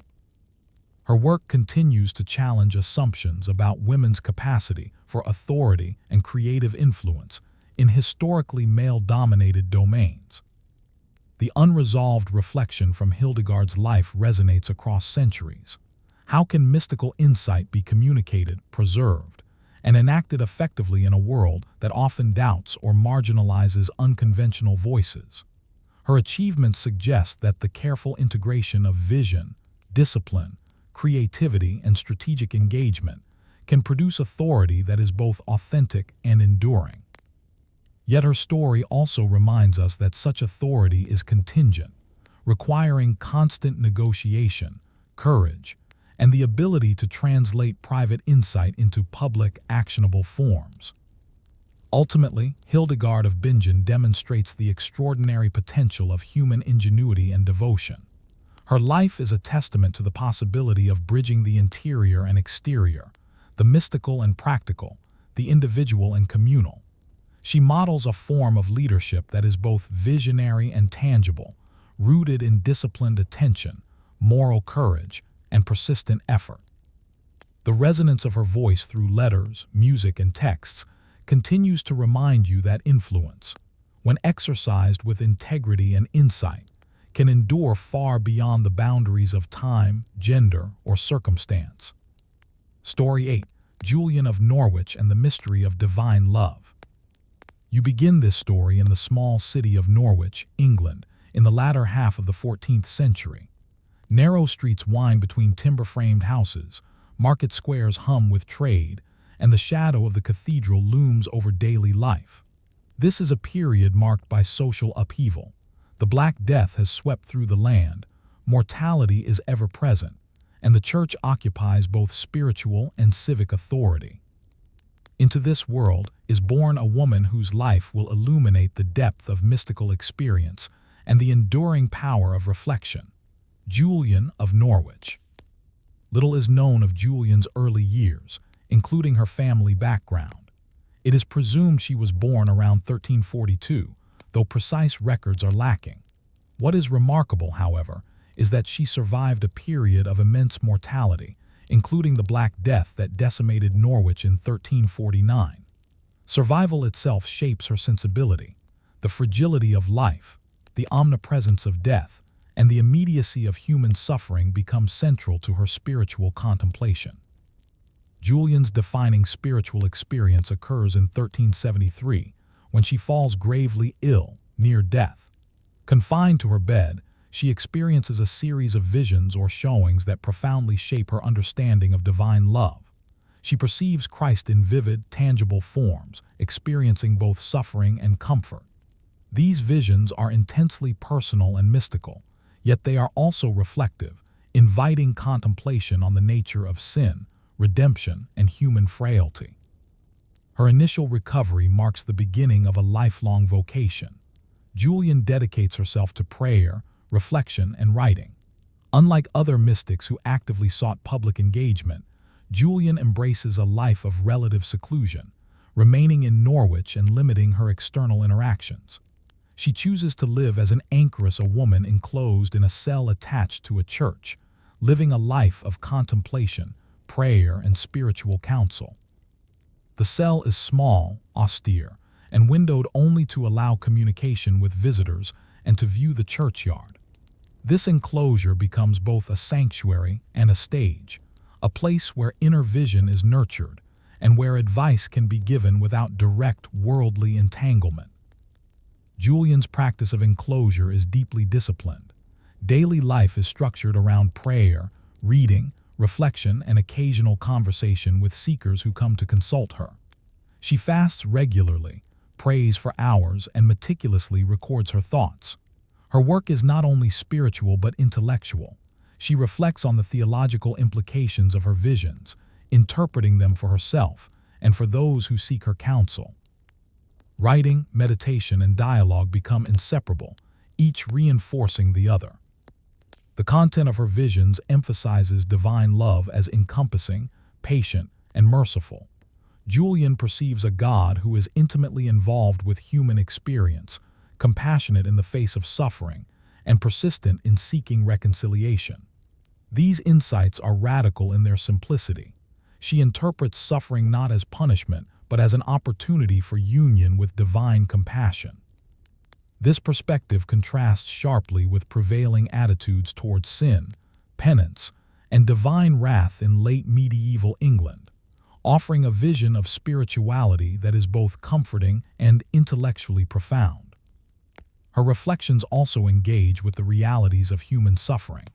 Living in Norwich during periods of plague, famine, and social tension, Julian's insights are not abstract. She considers the daily lives of ordinary people, their fears, struggles, and moral choices, and integrates them into her theological understanding. Her mystical work is thus grounded in lived experience, blending personal revelation with empathy and practical wisdom. Julian begins to write down her visions, though only after careful contemplation. The process is meticulous. She records the images, interprets their significance, and reflects on their broader theological implications. Her writing is not hurried or performative.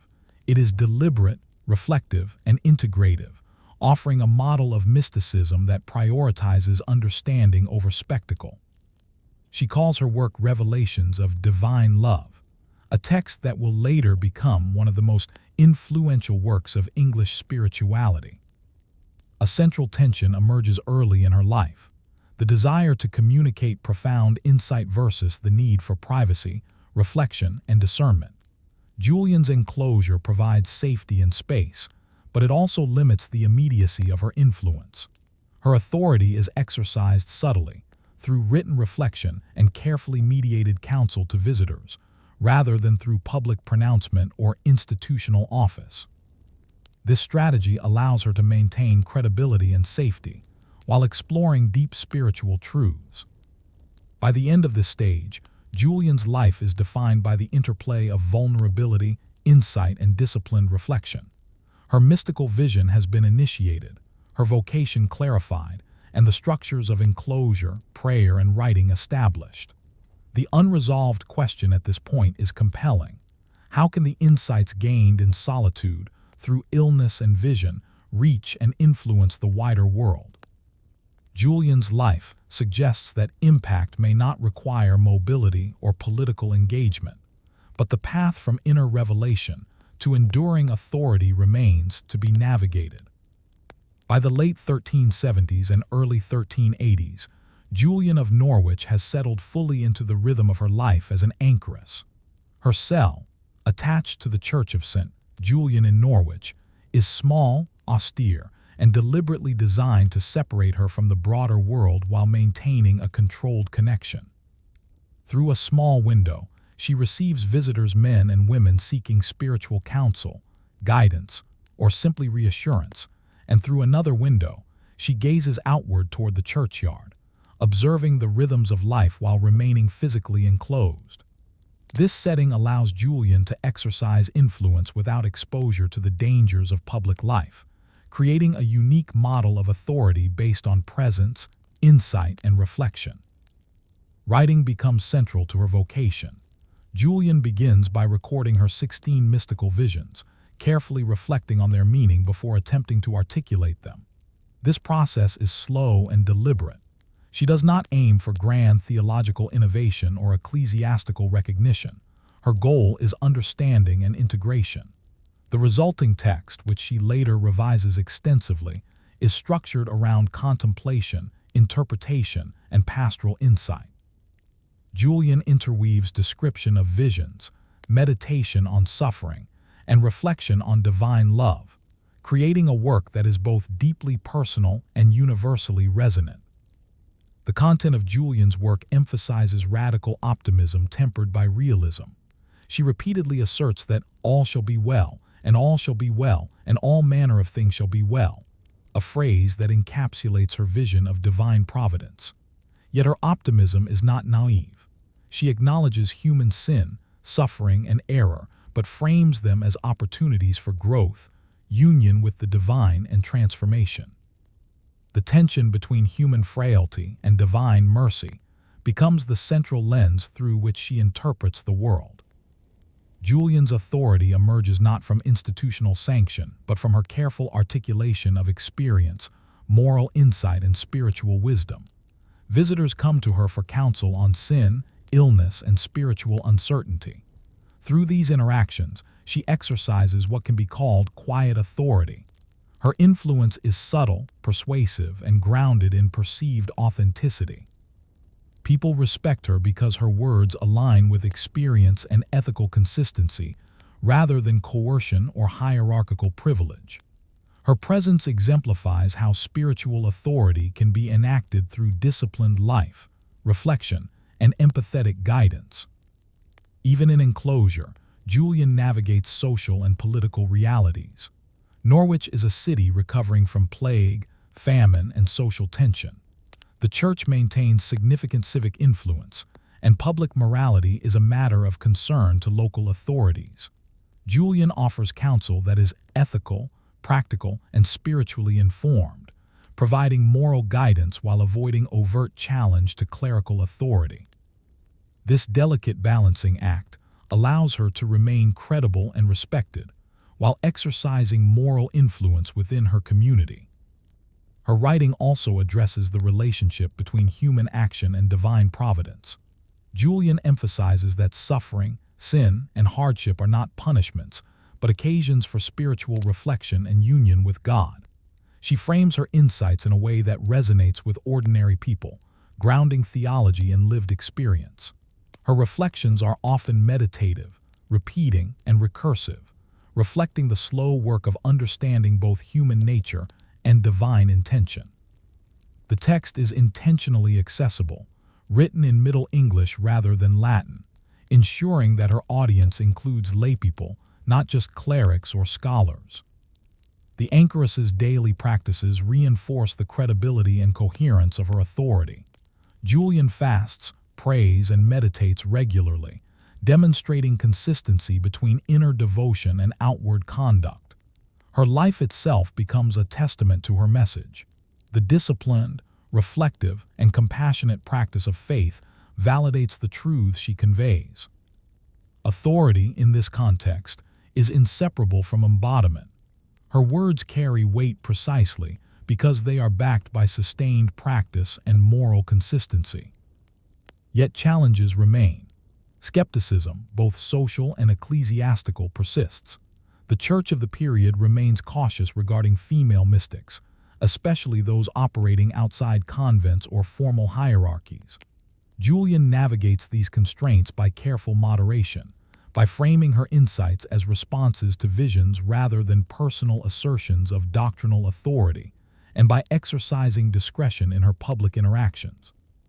Her influence is measured but persistent, demonstrating the power of patience and reflection over immediate recognition or visibility. By the end of this stage, Julian has established a life that balances solitude, reflection, and social engagement. Her cell, her writing, and her counsel form a coherent system of spiritual authority that is both subtle and resilient. Yet the unresolved question persists. How will her insights, initially confined to a cell and to personal experience, reach a broader audience and influence future generations? The seeds have been planted, but the full realization of her legacy through writing, transmission, and reception remains to unfold. Julian's life at this point demonstrates the potency of quiet influence. Unlike mystics who assert authority through political engagement or public spectacle, Julian's model is one of patient, reflective, and disciplined presence. Her authority is relational, ethical, and textual, exercised through counsel, validated by practice, and preserved in writing. It suggests a form of power distinct from coercion or social privilege, grounded in moral integrity and the careful transmission of insight. In the final stage of Julian of Norwich's life, the private reflections and mystical experiences that began in illness and enclosure mature into a lasting spiritual legacy. You can imagine her in her small cell, gazing through the narrow window at the streets of Norwich, listening to the footsteps of visitors, and pondering the mysteries of divine love. Here, in a life of quiet discipline, her profound influence begins to crystallize, bridging the inner life of vision with the wider currents of human experience. Julian's principal achievement is the completion and refinement of revelations of divine love. This text, dictated over years of reflection and meditation, captures her 16 visions, interpretive commentary, and extensive theological reflection. Unlike many mystical writings, it is deeply personal yet simultaneously concerned with universal human experience. Her work emphasizes the intimacy of God with humanity, portraying a divine presence that is compassionate, patient, and ever seeking reconciliation with human beings. In a time marked by plague, social unrest, and suffering, this perspective offers profound consolation. Her writings display meticulous attention to both spiritual and practical realities. Julian does not treat visions as mere spectacle. She examines their ethical implications and situates them within the daily lives of her audience. She emphasizes the value of patience, humility, and trust in divine providence, framing human suffering as a pathway to understanding God's love.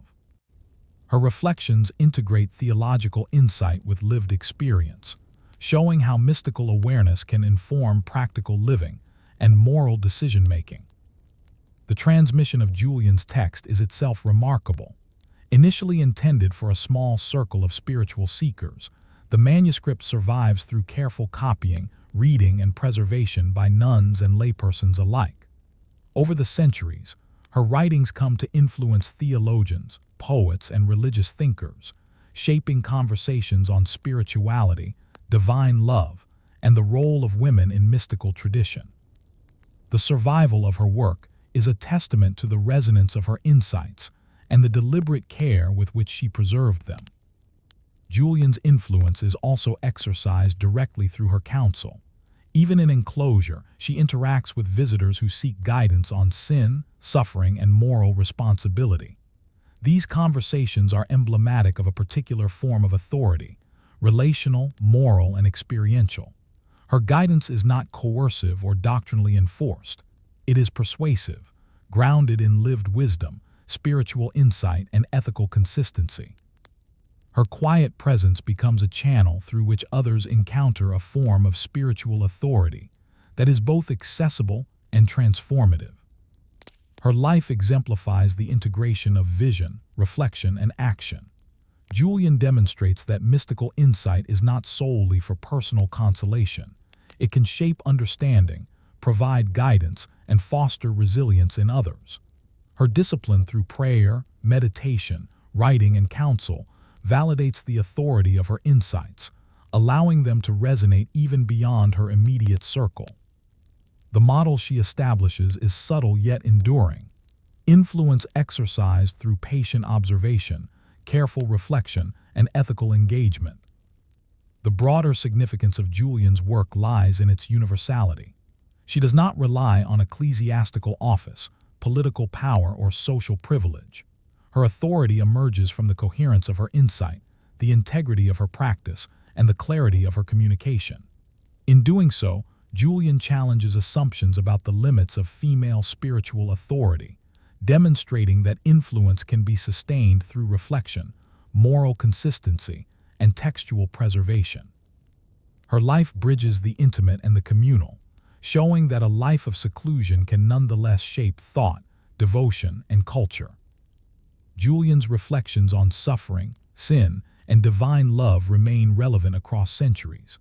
Her insistence on the centrality of love, patience, and trust offers a counterpoint to the harsh moral and social judgments of her era.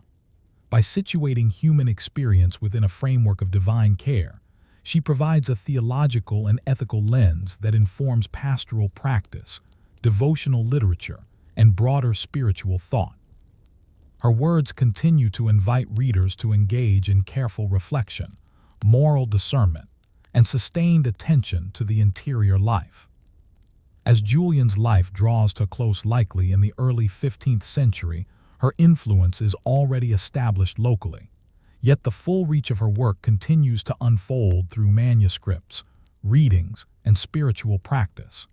She leaves behind a model of mystical engagement that emphasizes the careful translation of vision into reflection and reflection into guidance. Her legacy is enduring precisely because it is both intimate and thoughtful, a voice cultivated in solitude yet designed to resonate across time. The unresolved reflection her life leaves with you is profound. How can one's inner spiritual insights, cultivated in solitude and discipline, meaningfully impact the lives of others? Julian's approach suggests that influence need not be loud or public to be powerful. Authority can emerge quietly through consistent practice, ethical integrity, and careful communication. The challenge remains timeless: how to act with wisdom and love in a world that may not always recognize, understand, or reward such depth. Ultimately, Julian of Norwich demonstrates that mystical life is not an escape from the world, but a careful engagement with it from within. Her visions, writings, and counsel show that a single, disciplined, and reflective voice can shape understanding, inspire devotion, and endure across centuries. Through patience, insight, and moral clarity, Julian transforms personal revelation into a universal message of hope, love, and ethical engagement, leaving a legacy that continues to illuminate the possibilities of human and spiritual agency.